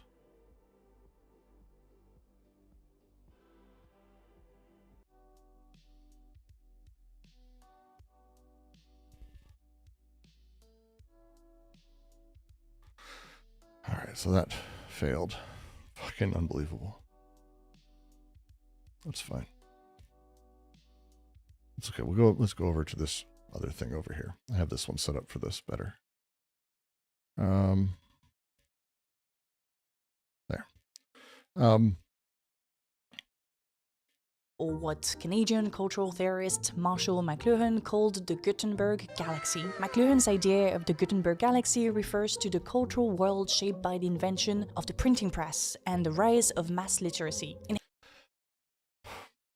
So we're not gonna go through the whole video right now. I explicitly didn't want to do this as like a React stream because it's really a bad video, but also because I don't believe Alice had any negative intention for how she was going about it. Like, I think it came from a particular place that I think is just filled with mistakes. But so McLuhan, I think, is actually really important for people to read. And I did a big thing on him in the original essay, and that's terrible because, again, it ends up being it's off point. It's, hey, go learn this thing about McLuhan. The point is actually said very, very simply here. This is the simplified version of it. McLuhan's great. You should read him. He had the line, the medium is the message. For many, this just means the medium we communicate in is more important than what we communicate. The answer is no. McLuhan was more radical than that. McLuhan was literal. Reading a book has its own pace, its own logic. Pages you turn, numbered pages, physical thickness. This is the primary thing happening. The content isn't even relevant. Simple example, reading a hard copy book versus your Kindle. Studies show Kindle readers don't grasp the structure of events when things happen in relation to other events. The thought is that reading a physical book involves awareness of how many pages you have left. If you didn't know this is like the studies on this are fucking utterly fascinating. Like, they're utterly fascinating. This was super fun to go into.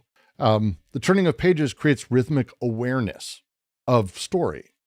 Mediums do not carry content freely to your brain. Medium structures the very processing of information. Text thinks how text thinks. Photographs think how photographs think. Video thinks how videos think. Each has a logic based on the medium itself, and all that comes together in your understanding or doesn't. When this process fails, when you aren't aware of this, you focus on the content. Meanwhile, the medium itself restructures your sensory apparatus and perceptive organization right beneath awareness. It's a fundamentally different understanding. And Alice gets this very, very wrong. Very wrong. And goes on to say some pretty absolutely wild things. Alice Capel's video misunderstands this when she celebrates McLuhan's global village as a return to communal, interconnected communication. McLuhan was not celebrating it. He was warning about it. Because when immediate, visual, multifaceted communication replaces the written word as a primary element, things become different. Not better, not worse. Different in ways we need to prove out before we can even begin to celebrate. Ways I believe we can see right now that allow us to condemn it. And I go into Flux, who is fucking awesome, by the way. I know Sunday's server had a reading of Amperteuthis, which is super fun. God, probably one of the more interestingly weird fucking philosophy books ever written. But Flusser's work on technical images was astonishing, and he was so fucking way ahead of his time. But again, I can talk about that. Talk about the distinction of traditional versus technical images. This is Flusser's warning. I have in this original thing, this originally was 2 hours, and it kept getting worse as I at this point is when I went, well, I can't do this. Like, I think I got here where it's like, I think I just was like, no, this is terrible. Don't do this, Brooks. This is going to be a fucking 7-hour video. And so I went back, and the idea is this. I start with, and here's the organization of the setup for the whole thing. Main essay, slow to present pipeline, goes like this. Speed is a hidden variable in literacy. And then this is actually its own self-contained setup. Happy day, happy day, happy day, with sources and all that fun stuff. And here's then the sub point that kind of goes underneath that. So the idea is I'll have an essay that is the entire thing. Throughout it, I'll have annotations and title cards that people will be able to click on to go deeper into that thing. Those title cards will also link into each other as it talks about various things. So that way you can actually use the text that I'm putting out as sort of a hyperlink sort of exploration emergently as you find the thing that, oh, I want to know more about that. If you don't, that's fine too. You don't have to. I don't give a shit. I really don't give a shit. And so that's kind of the idea, I think, of how I want these to be going in the future. And if this format works out, I'll be recording that this week and I'll be trying to edit it down. If it works out, I think it could be really interesting to play with.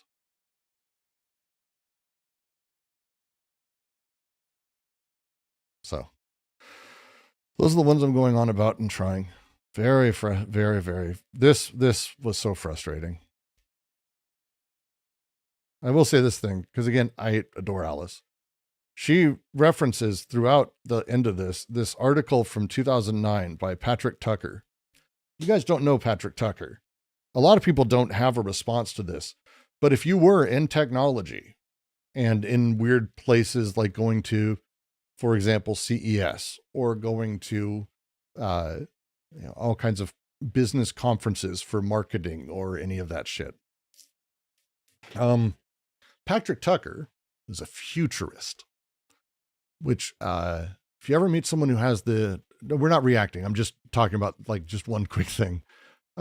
Anyone who has the title futurist, you can pretty much disregard them, and you've always been able to.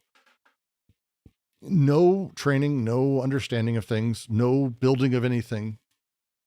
It's a Ray Kurzweil type who exist on their sort of own predictions of things that are mostly wrong and generally built into whatever the fuck the major sort of tech capital opinion is. The entire last third of her video is on this this guy's essay and how it's hopeful. It's depressing. It's so depressing. It's so depressing. And so that's kind of the setup. And so that's what we're thinking about right now and what I'm kind of thinking about generally. Next week, we're going to be trying out a few live stream tools that I'm setting up, building, downloading, putting together, trying to figure out what we can do. Retrofuturism, though, study of past futures is cool as hell. That's fine. Futurists are liars, though, generally. They make extreme statements that get news play. They don't build things. They don't get involved with actually building anything. They exist as marketing vehicles for larger scale trends and generally don't pay off. So using them as in a theory video about something as important as, hey, kids don't read. Yeah, who cares though? Because it'll be fine as the medium changes. And it's like, okay. Like this is Sunday's conversation and this video happened literally within a day of each other. And I went, okay, so that's why this whole fucking gigantic, goddamn, insane, like the first draft of this is still 18 pages, by the way, but it's got like the annotations, it's got the links in it, everything in it. It was 50 some pages. Like literally it'd be 2.5 hours, I think, when I was done. And I was like, fuck, I'm not going to do that. I was like, I'm not doing that. It's terrible. But each video also stands on its own. It's going to be interesting because like some of them have the same conclusions, literally like copied and pasted. Because the goal is to have these things become their own. Like if you come to the video for whatever reason, it should be standalone. You should be able to find your way into the other things. But, yeah, Angela Collier's video on Diamandis had some deserved futurist hating. See, Angela understands. They're terrible. Ray Kurzweil. I don't think he remembers, but I always ask. I think the first thing I got to meet him, it was a long story, and I said, "Why is it that every talk of yours always opens with the predictions you've gotten right? Why is that how you open?" And he smiled and laughed and went to someone else. It's like, okay. Yeah. So I was curious. I was like, why are you doing that? Turns out I know exactly why he's doing that. Little toys in the mic changed. Where's the elephant? There is no elephant. First off, the toys fell off because my daughter decided to play with them. 1 second. I have my jizz band is around. They play jizz. You don't know Star Wars lore? She's a jizz noodler. Snoodles the jizz noodler. Right? She's a jizz noodler. She's a jizz noodler. That is, you don't know your Star Wars lore. I ain't fucking joking, by the way. But Max Rebo is the elephant. And I think my daughter took him. This is you don't get to have nice things when you're a dad. That's the way it works. Yeah, it's a jizz noodler. If you don't know. Snoodles, the jizz noodler.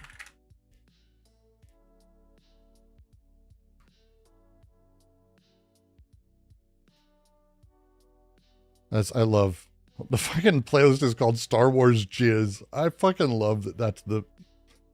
That is fucking amazing. I adore this so much. But yeah, it's called Jizz. They play Jizz. That's not a joke.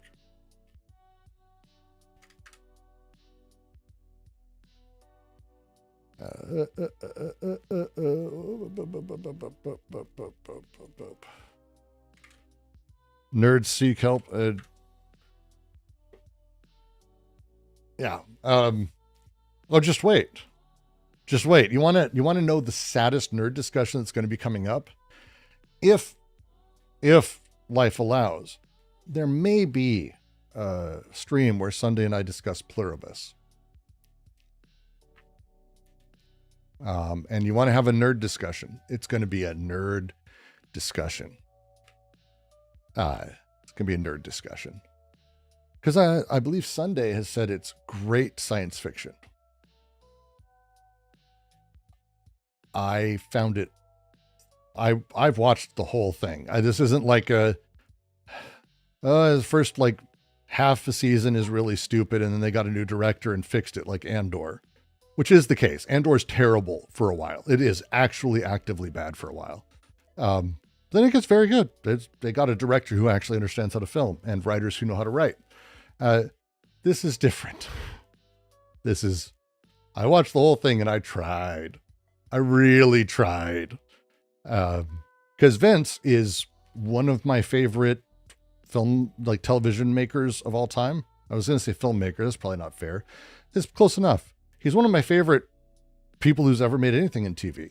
Of the top 10 shows of all time for me, 3 of them, he was a director and writer for. That's not minor. It's extraordinary. I don't think anyone else hits that. There's no one else who's even, I don't think any of the others, there's 2 across. So Vince Gilligan, he's master of his craft and writer. And if you didn't know, by the way, X-Files is the 3rd. Not this show. This is not in my top 10. This is not in my top 10.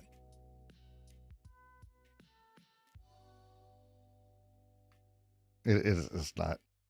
You should try watching it.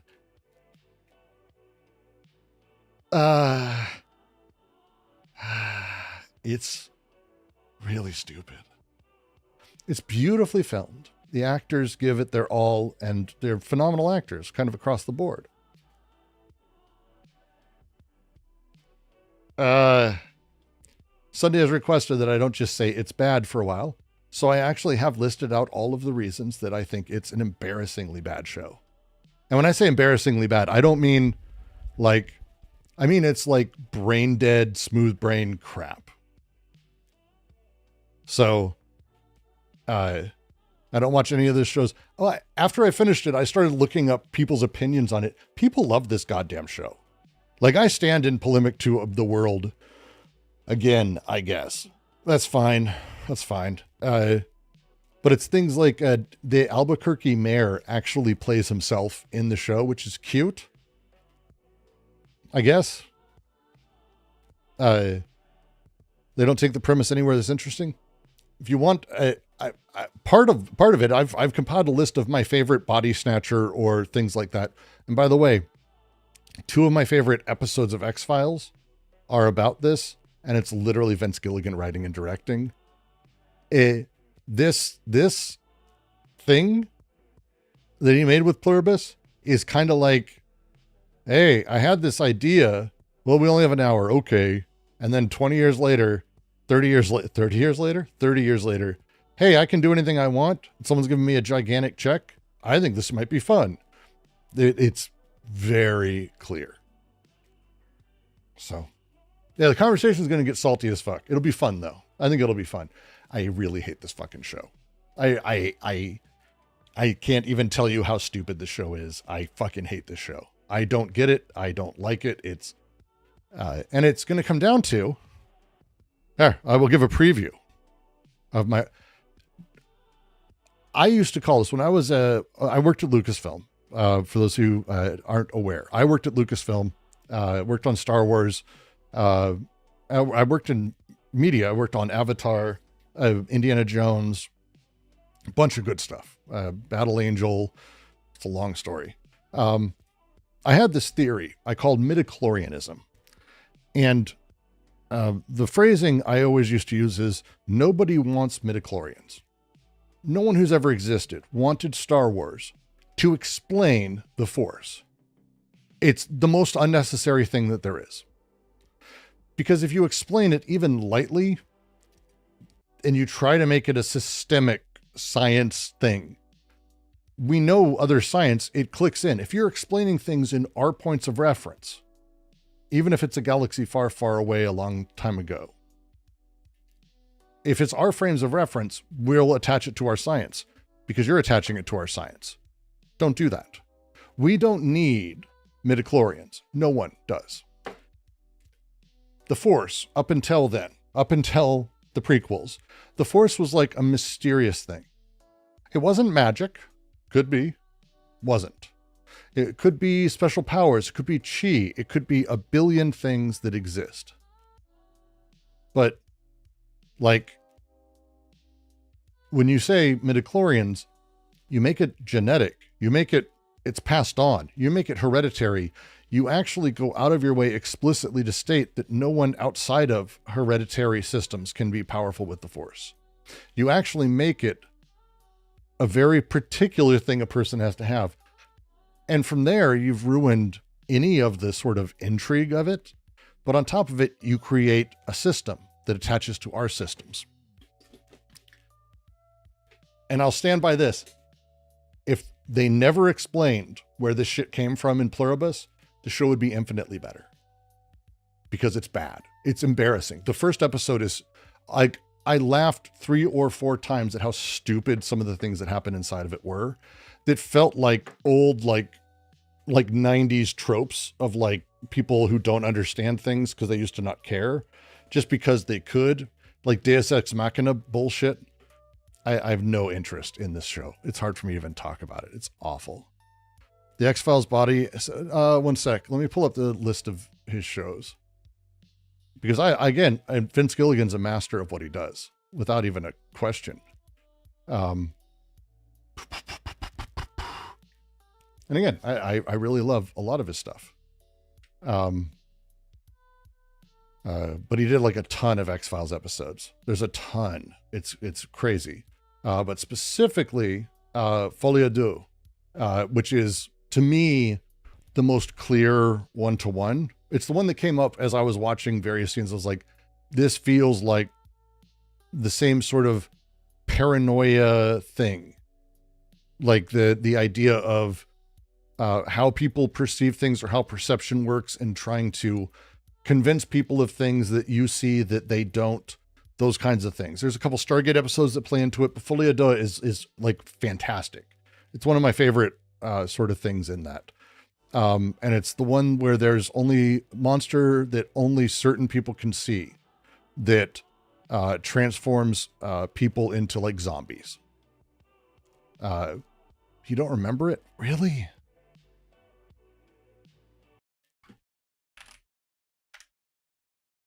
One second.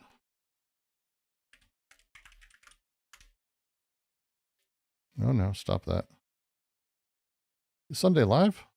3:15. We'll go till Sunday goes on. I'll raid into him. That'll be fine. X-Files, Folly, Edit. It's such a good fucking episode. Something is driving Agent Mulder. So good. Get out of the way! Look at it! Don't startle it! To the edge of insanity. I was hoping you could give me some insight into Agent Mulder's recent behavior. Help! It's here! The X-Files and all. So the whole thing is that there's this monster that he's able to see, but that like no one else can. And it's making him nuts. This may sound nothing like Pluribus, which is just a traditional body snatcher. But the whole point of Pluribus is about Carol spending time trying to convince the collective what she's seeing things as. More or less. Like it's from her perspective. We have an extremely paranoid central position that's sort of pushing inwards as like a thing. It's kind of a shift in it's playing with that same stuff. This is again, all of his stuff is about the paranoid position of being the singular only one. This is the way all of these things works. Why he does central character studies so fucking well. Breaking Bad is about the position of Walter White and seeing outwards from that. And we follow Walter White as he's doing things and slowly becomes more corrupted, but we can also see from his position, he's able to justify it in endlessly.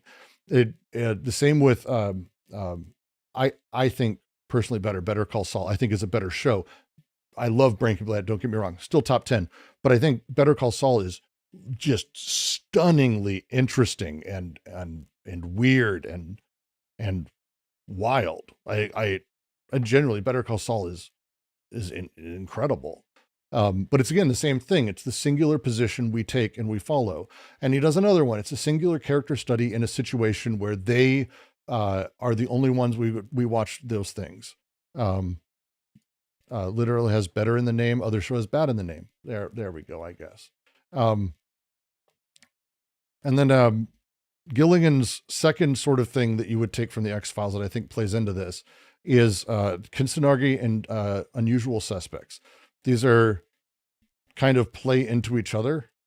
I'm sorry, Pusher and Kinsunagi. Usual Suspects is the other episode he did with the horsemen. The whole point of how the conversion of things works, how there's this psychokinetic power that people can have and that people can have their will taken away from them by this.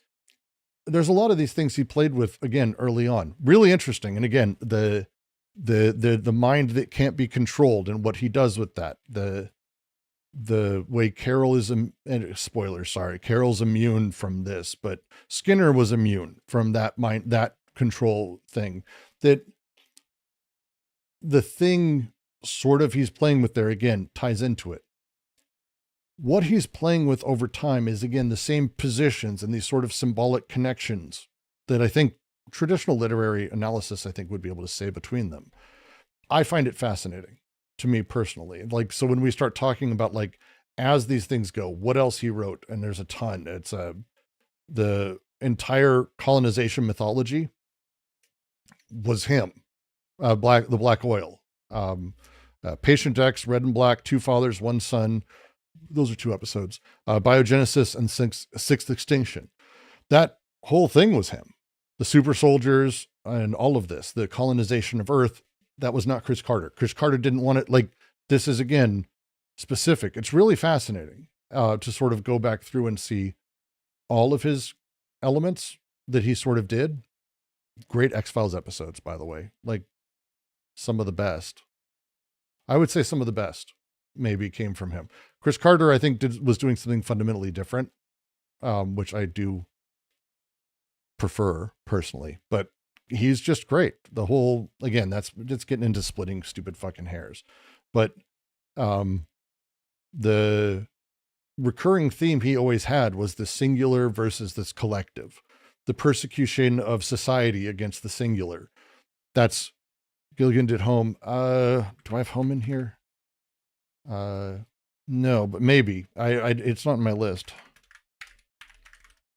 He might have, again, these are written and directed. He did 30 total. So like he did others. Nope, he did not do Home. That is not his. Yeah, no. He didn't do Home. But he did do this, season 11, episode 2. The great minds of the world reduced to digital slaves in a virtual reality. I mean, it's again, once you start seeing, oh, he's got this, every one of his fucking episodes are this. Every single one of them. What are your thoughts on Gilliam's Brazil? I love Brazil. I think Brazil is brilliant. Mind's Eye, season 5, episode 16. A blind woman can see through her murderous father's eyes via remote viewing and shares his perception across distance. Whoa, what a fucking good episode. All of these things kind of come back. And again, it's like him trying to create his totality. It's really interesting when you start seeing the structural sort of similarities over and over and over. Every one of his episodes, if you go through, has a cold open catastrophe. There's an alien abduction, a person here, blah, blah, whatever it is, black oil exposure, etc. Pluribus has the joining. Again, it's a longer series, but that's going to start. There is an isolated investigator trying to solve everything himself. Mulder, Carol. The skeptical partner conversion. Scully gradually comes to believe. Zosia as Scully sort of inverted, but still the same thing. The revelation about overall conspiracy. Oh, there's a syndicate collaboration. Oh, there's a signal from space that we need to continue, but who sent it? The partial victory with Pyrrhic resolution. The X-Files, you save only one person, but the conspiracy continues. The Pluribus resists the simulation, saves one person, but at what cost? The same thing over and over and over. And the sort of thing that's weird, the truth's always hidden, must be exposed. We still don't know the truth of things. There's a lot of internal issues. The whole thing is really interesting. And again, you see over and over the same thing. I find it fascinating. I like going through the really, the structural sort of elements of this. And X-Files was one of my top favorite shows of all time. X-Files Millennium, I put together. Millennium, I think Chris Carter did better, but it's the same like thing. The first 6 seasons of X-Files are masterpieces. Like I say, they're just next level, just generally. But yeah, there's a lot. But again, this is just talking about like the good side of the show. I do not have a lot of good things to say about this show at all. But fundamentally, it's once you explain a thing and over-explain, and they over-explain. The first episode of Pluribus is so broken and stupid. It makes the premise more absurd and consistently absurd, where for me, as soon as the contaminant starts, I'm assuming it's a satire, and that tone never happened. I thought it was a satire. It's one of the stupidest fucking things I've ever seen. Like, it's so stupid. Yeah, I'm just going through. I have a list of 12, 14, 20. I have a lot of things. But the big thing is that same thing. If you're going to explain stuff, you need to be Primer. Primer, if you haven't seen it,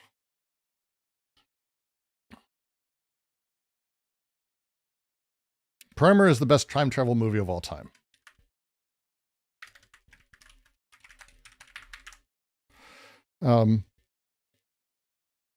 Primer is, if you do a time travel movie, let's say you decide you're going to make Looper. Okay. And I'm just going to show real quick. Let's say you're going to make a time travel movie. You make Looper, which you shouldn't do. Okay. If you're going to make a time travel movie and you don't understand or make, like, if you don't say anything about the rules, great.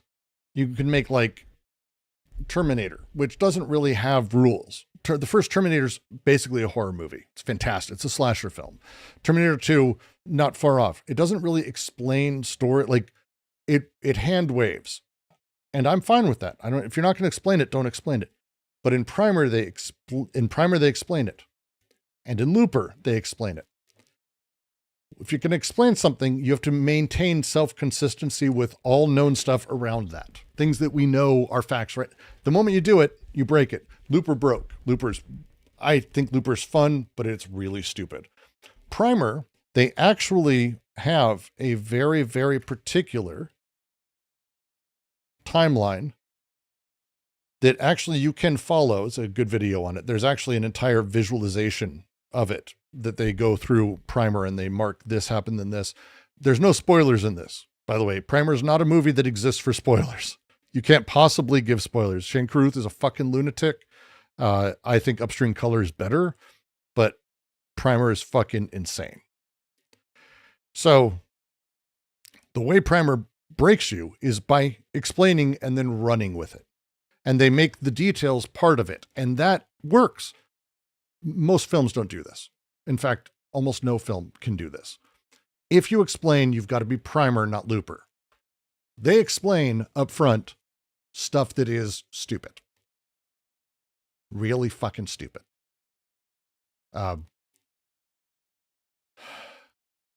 In ways that, like, I just, things that don't make sense at all. But it doesn't matter because people hand wave that. Primer's budget was $7,000. Primer is, if you haven't seen it, I cannot recommend it enough. One sec. Let me see if I can find, there's the one sketch, the one like actual line art of the entire thing that was one of my favorite.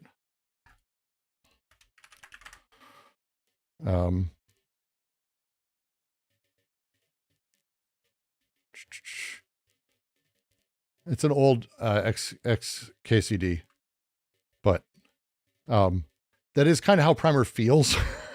I appreciate it, but it's not. This is actually the definitive explanation and timeline. And you can actually see how these things come about and how they're set up, and it's fucking crazy. The movie is just absolutely next level brilliant. It's next level brilliant. But if you're not doing this, if you're going to say things like, oh, that radio signal, this is the first 5 minutes. I'm not spoiling anything from the show. Oh, that radio signal that has 4 separate parts, somehow that we're able to tell.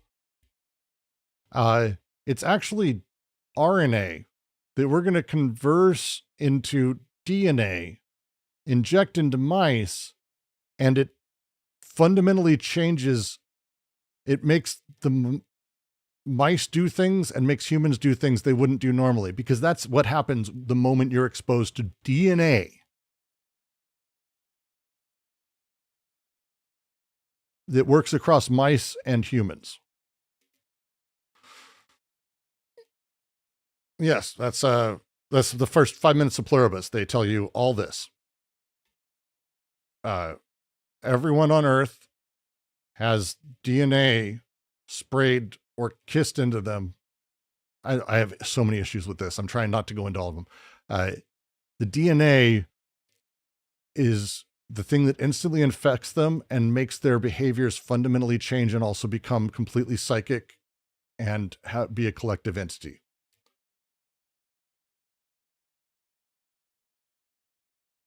No. That's not how DNA works. Like, fundamentally, it's just not how. Isn't it mRNA? No. They explicitly say that, oh, it's RNA, not mRNA. It's RNA that they're going to converse. I have it written down. They convert the alien signals RNA into DNA using reverse transcriptase and inject it into mice. And somehow, this fundamentally changes the drives of every human instantly. They decided to make it into DNA for reasons. First off,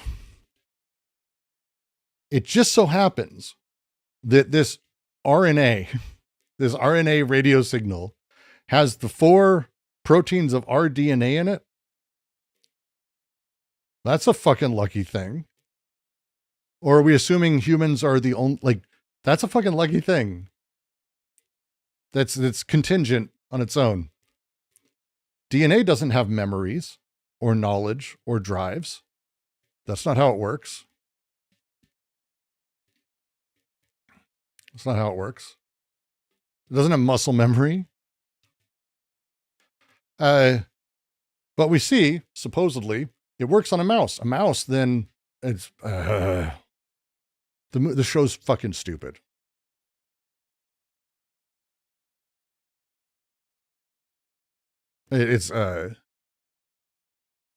So they inject it in a bunch of mice, and it doesn't work in any of them, but it works in one,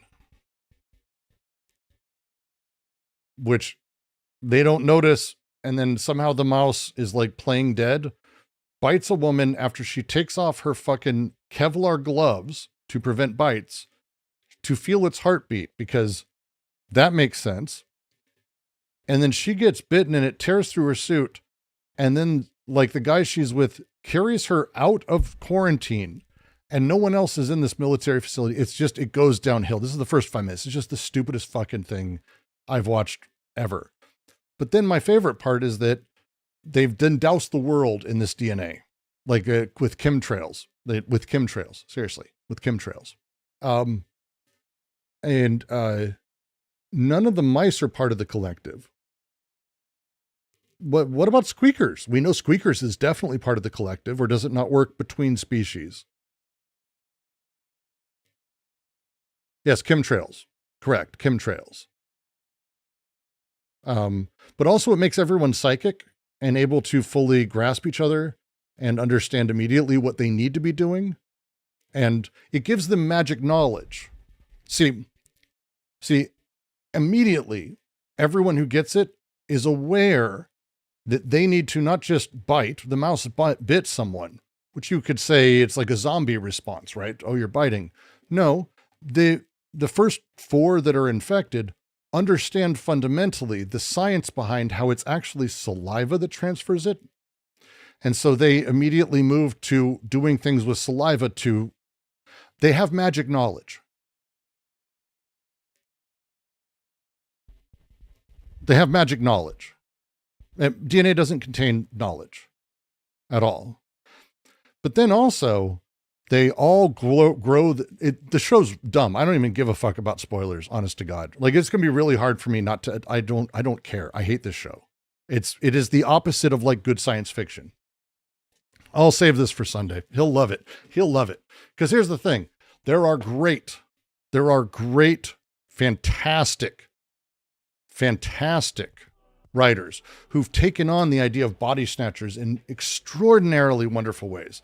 There's a book called Cosmic Rape. I was trying to find my copy of it here. Medusa's Mind, I think, is the salient version of this, because I don't think everyone is going to buy a book called that. Just a guess. But it's an interesting take, because it's not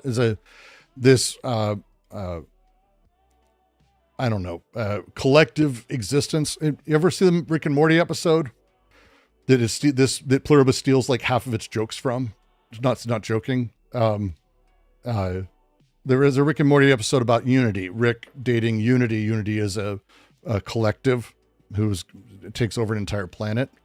Like they take a bunch of jokes from it.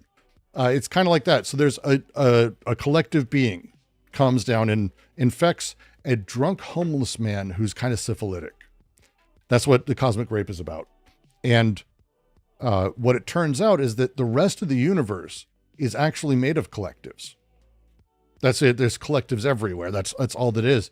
And the collectives are basically constantly at war. So like almost like ants psychically, they take over planets and they go in and they take over another collective depending on who's stronger. But mankind is weird. Yeah, it's a hive mind thing. But mankind's weird. We're individuated. And it's about this Medusa, this hive mind, learning about how to basically make us collective through our individuality. Fucking brilliant. It's a good book. I highly recommend it. I highly, highly, highly, highly recommend it. It's so fucking good. But like, if you're going to be having these conversations, it's like, hey, there's a lot of short stories that play with this. There's a lot of things that play with this. But Theodore Sturgeon's Cosmic Rape is phenomenal. Genuinely. I was going to pull it out and do a reading of it today, but I can't find it. It's an old pulpy, like 1960s book. Old pulpy, but so fucking good. So good. All right, let me see. Oh, Sunday's going live early. Good. Let's see if he's going yet, or if he's just screaming about how I'm talking about Pluribus. Nope, he's not live yet. Good. I recommend it. It's like 160 pages. You can find modern copies of it online. It's really interesting because the goal is trying to create unity out of humanity's individualism. That would be interesting. But there's the weird thing about Pluribus is it goes into this.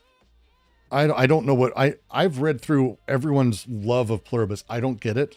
And so Sundays tends to have an interesting read on a lot of this stuff. So I'm just curious. It'll be something.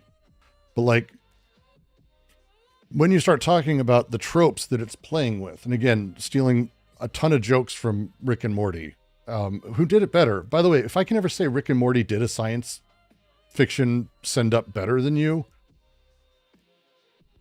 it's the Unity episode. It's worth watching. It's got some funny stuff in it.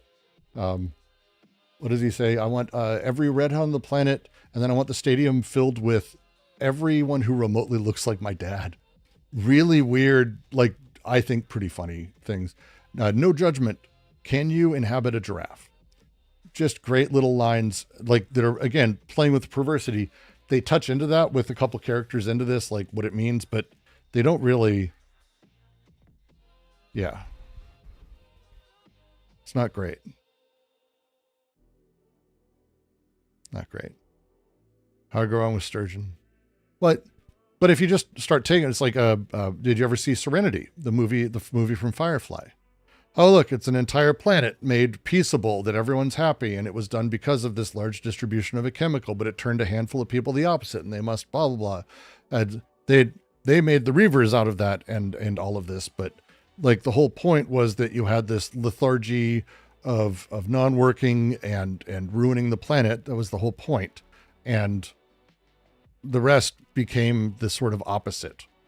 And to make people safer was the entire point. Like, these things have been played with in sci-fi thousands upon thousands of times in so many fucking ways. And it's like, if this is how you're going to do it, if this is the best you've got, I got nothing. Like, I got nothing that I enjoy this. Like, you could just, I got nothing.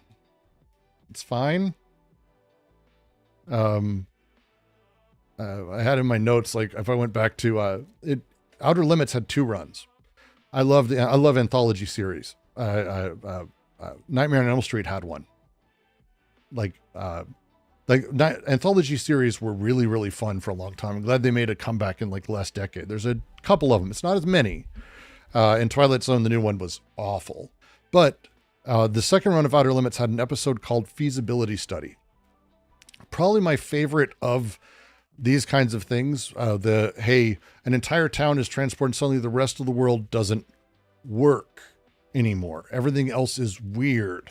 And they start realizing that actually what they are is this neighborhood has actually been transported to an alien planet. And the goal is, for these aliens, they transport them there to see if they'll be able to just live. Because if they do, the feasibility study on the survivability of humans, they're going to enslave the human race and bring them all to the planet and make them work in the mines. And so this neighborhood gets together and decides that they will basically find a way to give themselves a horrifying disease. They do, and they all die in order to save humanity. So that way the feasibility study fails. Clever fucking turn, really smart, really great. But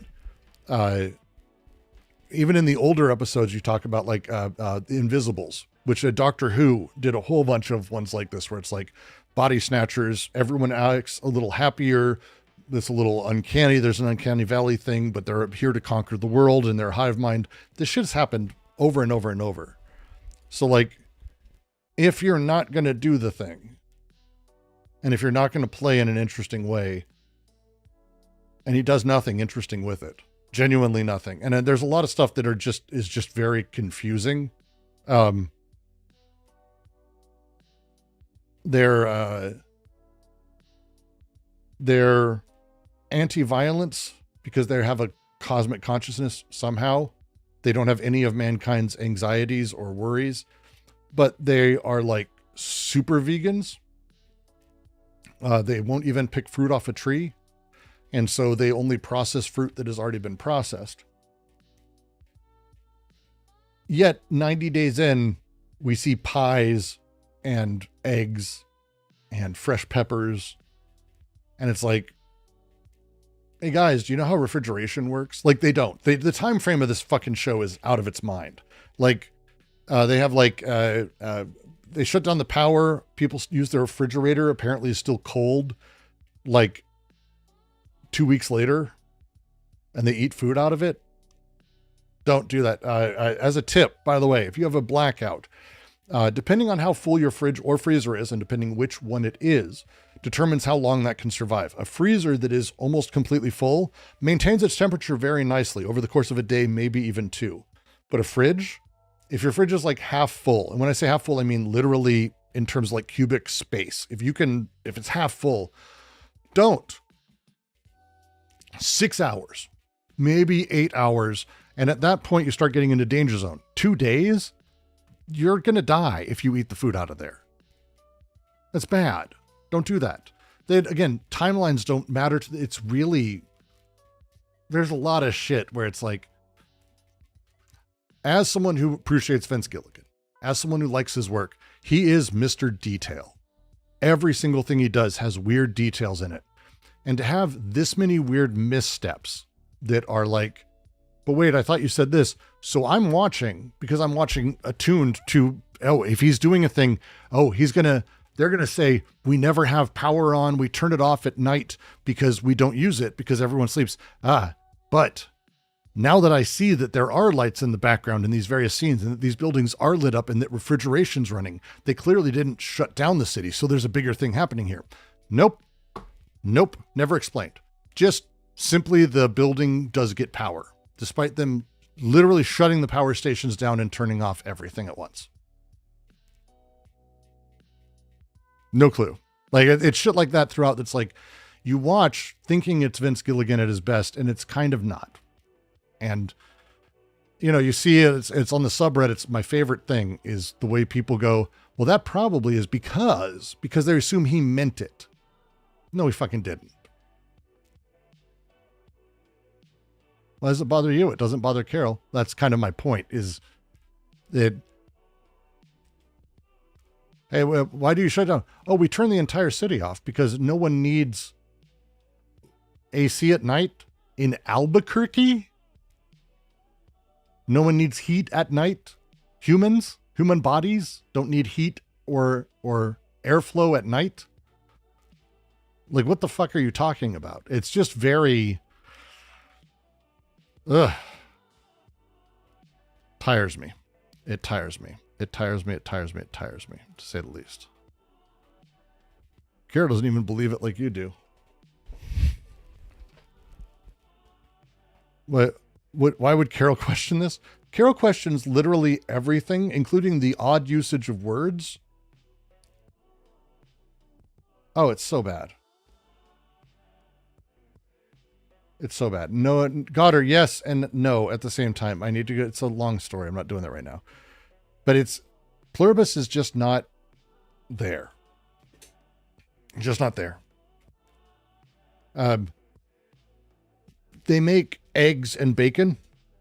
So like 2 months in, they have fresh bacon. Who the fuck killed those pigs if it's not the collective? But the collective doesn't kill anything. They believe everything has to be done in consent, except for all the times that they kiss people who recoil. And then you get into this uncomfortable place for me where it's like, so consent for them is like an apple, but not a human. We're limited to Carol's perspective. What you need to do is treat the collective like one collective, a giant child. No. It doesn't work. The logic doesn't work unto the series itself. It doesn't work unto itself as a thing. Carol goes to Sprouts, the local grocery store. It's empty. And she's like, I want food. And then there's 12 trucks apparently parked with 15 people inside each one of them 2 blocks away that show up within 30 seconds. It's because it's a cool visual. That's the answer, by the way, for all of this. How come everything still is green? Why is everyone still watering all of these plants and these yards in Albuquerque? Why are the trees still surviving? Why are the houses kept up? Why is there no dust anywhere that we ever see after 100 days? Why is it that there are fresh baked pies and people are like, all of these things are fucking absurd throughout the end of the show. And as we go, it just gets worse and worse and worse. The collective is putting on a nice performance for Carol, keeping her busy while the whole of humanity cries for help under a smile. There's no whole of humanity crying for help. There's no whole of humanity crying for help. There's no reason to believe that's the count. That's the thing. There's no reason to believe there's a underneath. They give no reason that there's anything. They don't give a fuck. Crying isn't allowed. There's no isn't allowed. They have a singular consciousness. That's not how it functions. Again, Lucia, I appreciate it. The collective doesn't let Zosia cry. In the show, they are a collective. There is no reason to add this onto it. You're adding things that are not written into the text in any way at all. Like fundamentally not written into the text in any way. There's nothing in the text to say any of this. And this is where we start getting into I find this very frustrating because most of the things people are saying, like, I'll be proven right. No, you won't. No, you won't. You won't. You won't.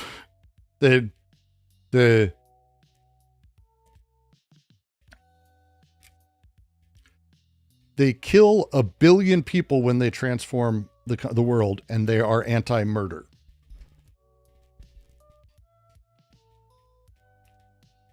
They'll be proven right. I've watched the last episode. You are not. There are fresh eggs, fresh milk, fresh everything that they're putting on for show. Where did those come from?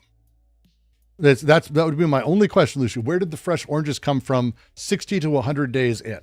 And if you think that that's how long things last in the real world, they don't. They don't. 60-day-old eggs do not make an omelet. 60-day-old milk does not make a fucking omelet. We'll see next season. No, you won't. Because it's already self-explanatory as far as people need. They're doing the Lost thing. It's built for people to build their own explanations around things. But it's not how it works. It's the best scene that made me like literally laugh out loud was when they're standing out and Carol says something. They're looking out at the train and she's like, "Oh, a train whistle. I love a train whistle." And then the train whistles. And then Zosia explains that how do you do that? Well, we don't really tell each other things. It's a homeostatic. It's like breathing. Really? Because you just intentionally made a thing happen by going, that should happen, and making a thing happen because Carol requested it to make Carol happy. That's the opposite of homeostasis. It's the opposite of homeostatic. You literally just like showed how it's not just like breathing. You just did the thing. There's intentional action there, a choice. They choose not to give things or to give things. They have debates on whether or not internally she meant it as a joke or not. yet it's homeostatic and they don't have discussions. They're making things up as they go. Where are the mice in the collective? All mice are somehow magically in it. Where are the mice in the collective? Why don't we see mice again? Doesn't matter. There are lots of other species, by the way, closer to human DNA than mice. Mice are like 80%, and they're cheap and plentiful. There's closer. There's like 90%. None of those are part of it. Nothing's in the collective, except for humans. Oh, I'm the only one who gets to remember Helen. Okay. So we'll get they can delete memories. Hey, Helen died. Where does her memory go? When people die, their memories are injected into the consciousness. The cloud? Whose brain do all these memories go into? Are you going to say it's like peer-to-peer distribution where it's like, like torrenting of memories where they displace little bits in everyone's brain? The billion people, the 10th of the population that's gone, suddenly has all of their memories ingested into this larger collective. Where does that sit? Is that how the human brain works? Is that how memory works? Suddenly we just get all these memories uploaded. Why is Pluribus so popular? Because it's filmed in a way, and this is Vince Gilligan's style. To his credit, he can do it very well. But it's filmed in a way that makes people feel clever for watching it because it feels artistic with long draws and long pulls, and it's not. It's not. There's an entire episode people use as an example where like this woman just gets on a plane and flies away. And I was like, whoa, why'd that happen? It's like, because they fly things places. That's it. That's the mystery. Turns out they can like do things. How? Oh, because they share consciousness. Everyone knows how to do everything at all times. But that's not how things work. My brother's a classically trained pianist. I type well. If I suddenly had his memories, I wouldn't be great at the piano. I don't have the muscle memory or the muscles built in a particular way that his memory, none of it makes sense. Fundamentally, it's well crafted. I actually disagree with that. I think it's too slow. I think it's boring as shit. And I think it's weird. I genuinely think it's weird. Like there's a lot of things where it's like, cool, you're sitting on a character. Why? We already know everything that's in there. This isn't like how he did it in Breaking Bad or Better Call Saul, where it's like we genuinely are going to learn more about a character through this retroactive renaming, because that's what the mechanic is for or has been for. When he puts things in a very specific place and it bounces backwards. Oh, Better Call Saul. Here's a thing that he justifies. And we then go through and watch how he justifies this awful thing. We see a bad thing, and then we see him justifying why it's good, and we understand his character more. It's one of the best mechanics of narrative in film and television that you can use. Nothing like that happens in Pluribus. It's just long shots. And if you're going to do long shots, watch Turin Horse. That's long shots that are artistic and wild. They address muscle memory somewhat in the cricket scene. No, they don't. They hand wave it. They hang a lantern on it and move on. They don't actually talk about it because again, they go from this thing where everyone's perfectly coordinated. This woman who flies the plane is able to understand the weight of a plane that I don't think anyone had flown in a very long time, no one alive, but the weight of the plane perfectly and all of its mechanics to take off exactly so the wheels almost hit a truck, like millimeter precision, perfect precision. Magic. But also they just fuck up all the time, and 100,000 people die a day die from accidents.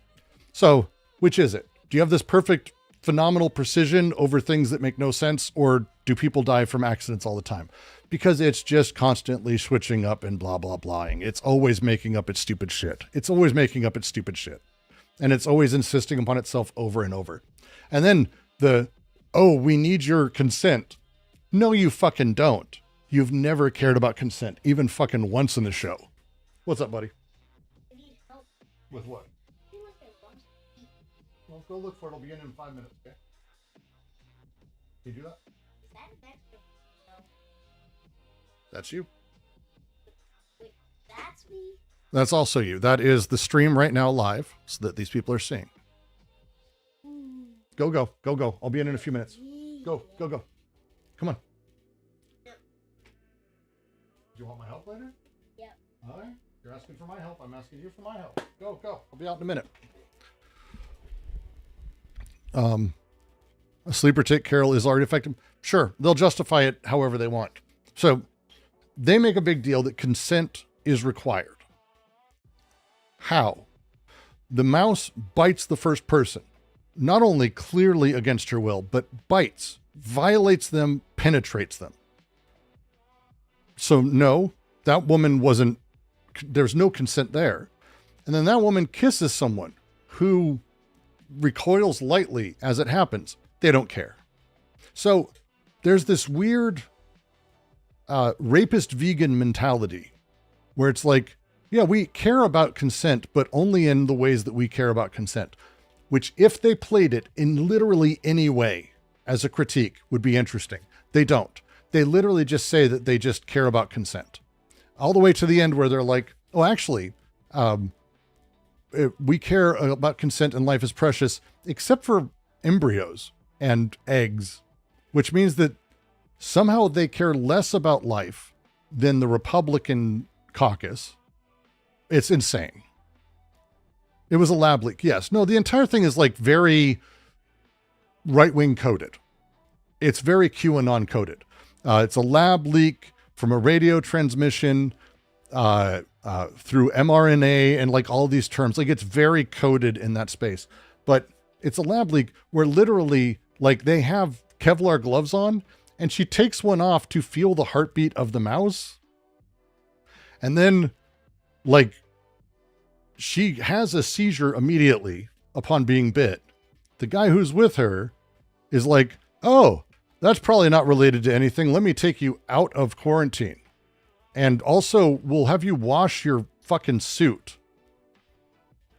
But then you're wet. It was really stupid. Like the first like 5 or 6 minutes is fucking really stupid. Doesn't consent the same as concept of right.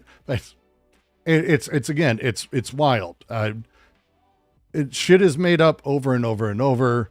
There's a character who like says, I don't want your help. I refuse your help. Don't help me. They constantly help him. They don't give a fuck about consent. They're doing weird shit the entire time. It makes insane shit. It's so bad. 1 second.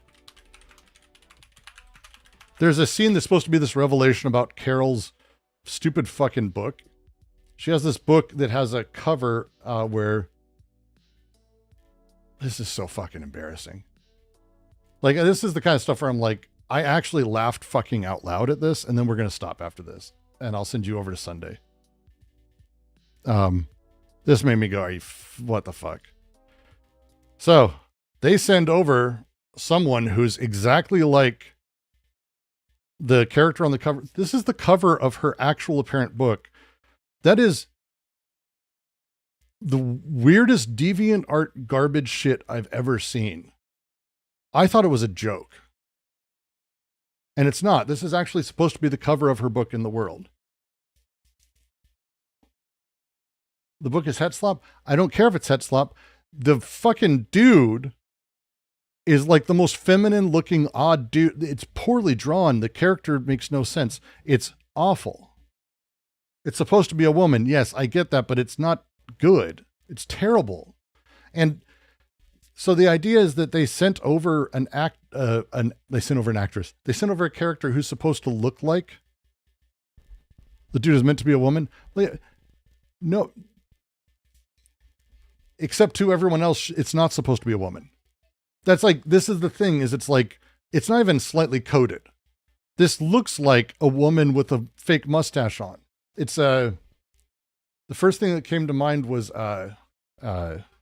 you ever watch Hot Shots Part 2? So great moment.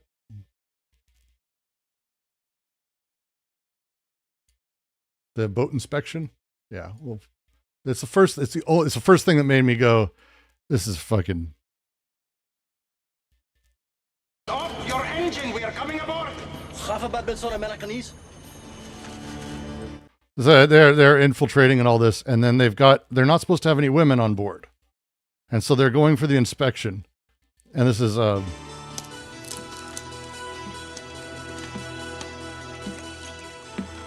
exactly the person it made me think of. This is exactly the person it made me think of. It's like the embarrassing stupid shit that is this thing. I can't even believe it. That's the face of, to me, that. It's so stupid. And it's like, it's funny, but it's funny in a way that's like meta satirical. It wouldn't work. This is not, go to Barnes & Noble. You can see the covers of these books. This is not what they look like. This is not the setup. And then over and over, there's this constant sort of like, they can't lie to you, but they do all the time. They hedge things. They're not lying. And they have it's just so, it's in order to enjoy this. Is it Charlie Chaplin? I mean, it's one of my favorite bits is that they're going away. And then she goes in the ladies' room instead. And then one of my favorite moments, I love this.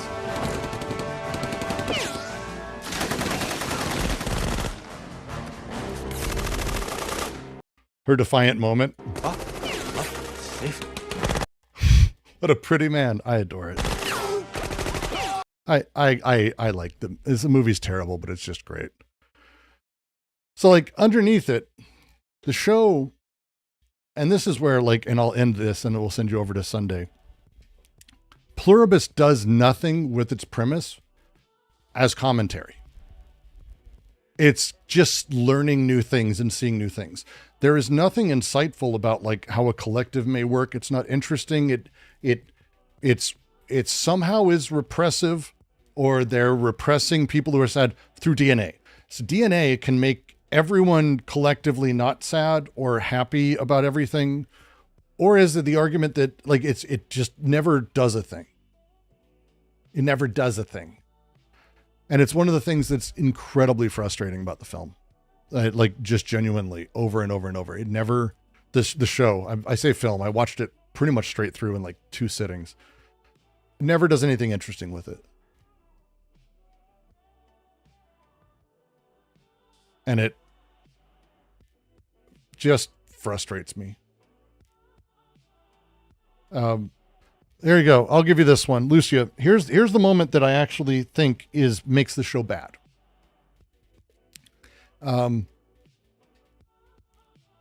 There's a scene where Carol's talking about her new book, the book she hates making, but she's writing a new one. And Zosia, the alien being or whatever, is there, the part of the collective. And she's explaining characters. And Zosia is elated and guessing and surprised and delighted at the turns that the story will take. And literally is trying to eliminate ever having that experience again at the same time. She's working to eliminate the autonomy that Carol has, which would make learning and surprise impossible for the collective in any capacity. So either she's lying and she's not actually that exciting, or she's literally lying about why she's doing what she's doing. There's no way that it works. To me, Pluribus is fundamentally, you never dealt with someone who wants a frictionless life? That's not a response to what I'm talking about. And sure, I've lost people to heroin. Like, these things happen. But Zosia is excited to hear the new stuff and surprised, and literally trying to eliminate ever having that joyful surprise again.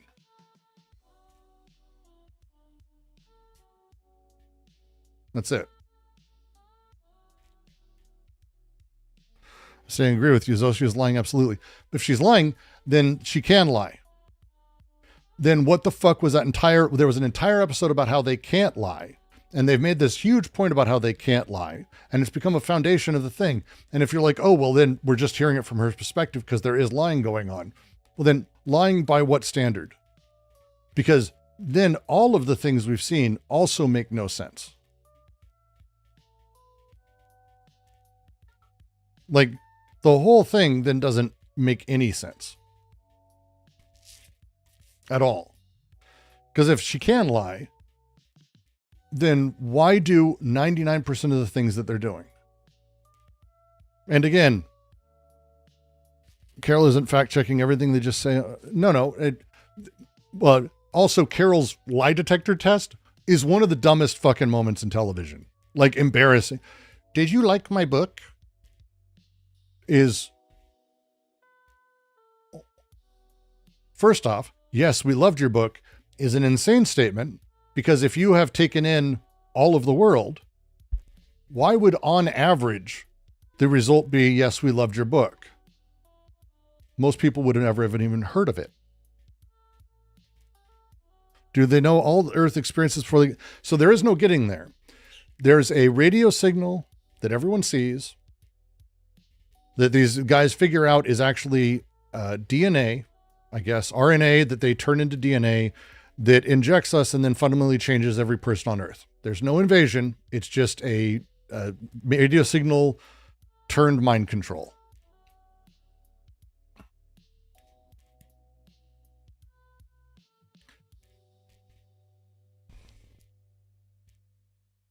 Which is, it's just, again, don't explain it. Just don't explain it. And then, like, half of my complaints go away and I stop looking for those things. But when you constantly are saying things and you're building rules for your own system, and you're building rules in a way that we know they're there because we see them take place. We see that they are doing things. We see it outside of Carol's view. And unless, if you're going to say like, oh, the camera's lying, then what the fuck is the point of watching a show? If Carol's an unreliable narrator or position that is unaware of other things, great. But we see stuff outside of Carol's view all the fucking time that show the rest of the stuff is true. So why? Like, that's just shit. It's just shit. It's just shit. And it's like,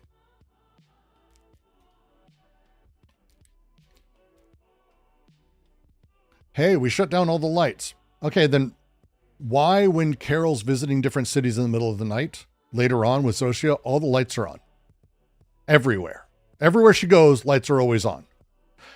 How come the lights are on in her neighborhood? No one's living there. Why would they leave those on? How does that work as a thing? Why at the hospital that the one guy who's traveling to her, he gets hurt, why do they have the entire thing, every single room with the lights on? Did someone go around and turn all the lights on? They don't normally work like that in hospitals. They usually leave lights off when at night when no one's even in there. But they went around and turned on all the lights because the visual was better. Like, literally all this comes down to the same fucking thing over and over. Is Vince Gilligan had an idea for a visual and he has a big bag of money and no one's saying no to him because he's Vince fucking Gilligan. The Sprouts scene is absolutely the stupidest fucking thing I've ever seen. Like, unrefrigerated food trucks sitting in the middle of a fucking street in Albuquerque, 5 minutes away with people in it waiting for Carol to go to a store is one of the dumbest things I've ever seen. And I was like, oh, it's a cool visual of like her standing there and watching as they fully restock an entire Sprouts just for her. What? So that those trucks were just waiting. Are there trucks everywhere? Oh, the shot was silly. The writing surrounding it was funny. The writing surrounding is terrible. They use trains now to move food, which again, good job, Vince. Food is dead bodies. So well done. Good Holocaust reference. Nice to go. No one in America would ever imagine using trains for any sort of food infrastructure. Ever. Like, that's not a thing we do. It's incredibly rare that anything like that is transferred via train. We don't do that. The rest of the world may not understand why. If you live in America and you've tried to take a train somewhere, you know why. It's a 9-day trip across the country. A trucker can do that in 2 days. And also, trains don't go places. Mostly trains don't go places. They have people everywhere. They consolidated all the food into singular locations. Why?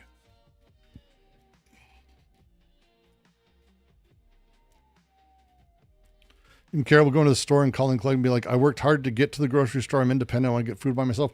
Great. But they filled it back up with everything as it was.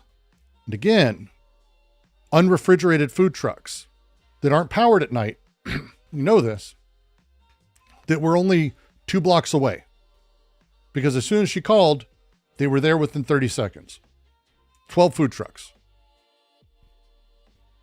Like, it's a cute idea. Hi, I'm Vince Gilligan and I have a big bag of money and you can't say no to me. So they do scene. And that's the same thing over and over and over. We just do scene. We do scene. We do scene. We do scene. And it's like, all right, that's fine. That's great. Just because it looks cool. That's about it. I don't care. This is why I'm not fun to watch things with, and why I'm like, again, don't explain things. Death of a Unicorn. Phenomenal opposition to this. If you haven't watched Death of a Unicorn makes unicorns a real fucking thing. They don't really explain why. They just let it stay magic. And you know what? I'm fine with this. We are going to City Play. You guys are going to go to City Play? Yeah. She really wants to go. It is the end of the day there. No, please. He doesn't want to go. He wants to play Lego. Yeah, I was going to be helping him in a minute. I got Dex then. I'm going to give him food before we go. And they close at 5 anyway, so we're not. That sounds good. Hey, Vi. Hey, Violet. I love your mini dress. Thank you. It's new. It is new. You love it a lot. Yeah. Daddy. Yeah, I'm just finishing up. Ranting about Pluribus and how terrible it is. So I know I'm painful to watch things with, but again, if you open and you start by having everything explained scientifically, and you don't even have to, don't do it. Just don't fucking do it. But if you do that, and then everything is an explanation and all of that, it's not enjoyable. It's just not enjoyable. Because if you're starting that, then I think I have to pay attention to those facts. If I pay attention to those facts and they don't fit, which they don't at all. Fundamentally, they don't. None of these things work. The first episode blows itself apart. DNA, when you're injected with DNA of anything, doesn't change how your brain works and make you telepathic within 20 seconds. That's not how it works at all. Suspension of disbelief could be a problem. No, that's the thing, is don't suspend disbelief where they didn't suspend it. This is my fun, again, to go back to my statement. I don't want midichlorians. No one does. I don't need you to explain the Force. I get it in Star Wars. That's great. I like it. In Terminator, I get how time travel-ish works. I've always appreciated the Doctor Who joke where it's like, they literally say, our show makes no sense. It's timey-wimey. It's a joke about they don't give a fuck off. We're not explaining it. It's not going to be coherent. Do that. And I know, excellent. That's not the point. The point is not the science. But the moment you make the science the thing, the science is the story. These are the elements of your story. And if you're not going to continue those, you fuck yourself. That's how it works.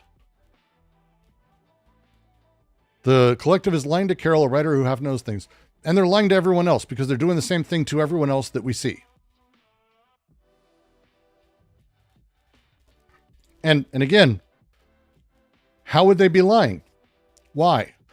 Does DNA make us do things? No. We fundamentally already know this. So no. So what the fuck is happening? None of this. We'll find the biggest issues. We'll rewrite them later. Back when I ran the Twitter feed for Star Wars, one of the first things I did is I had Pablo Hidalgo, who's on the story team. He's one of the people who wrote the Star Wars Encyclopedia. We would do AMAs, and people would ask questions. There's always one asshole who would ask the same thing. Hey, the Kessel Run. Why does Han say that he set a record for that by doing it in parsecs, when parsecs is a measurement of distance and not time? And the answer is, because George Lucas is kind of stupid and arrogant and doesn't think to look things up. That's the answer. But that's not the answer. Because Pablo, who turned on a dime and went, oh, well, that's because ultimately when you start having light speed be the speed of things, everyone travels at about the same speed. So it's about how you plan the route, and the distance being the record he set by planning the most efficient route for the Kessel Run. And I typed it up and I looked at him and said, really? And he goes, I don't know. Because once your details are the point, you can always make up details to make the point. And people will follow it because they're there for the details. They're not there for the larger story or the larger thing that's trying to be communicated or anything else. Yes, it becomes canon. The facts become the thing and you synthesize the world between them. Rather than, I don't give a shit about that. I don't give a fuck. I'm here for the interesting part of the story. I don't care, like literally how in They Live, the aliens are able to use radio waves and television waves to completely fuck with us and change our brains. They never explain it. They just say that's what they do.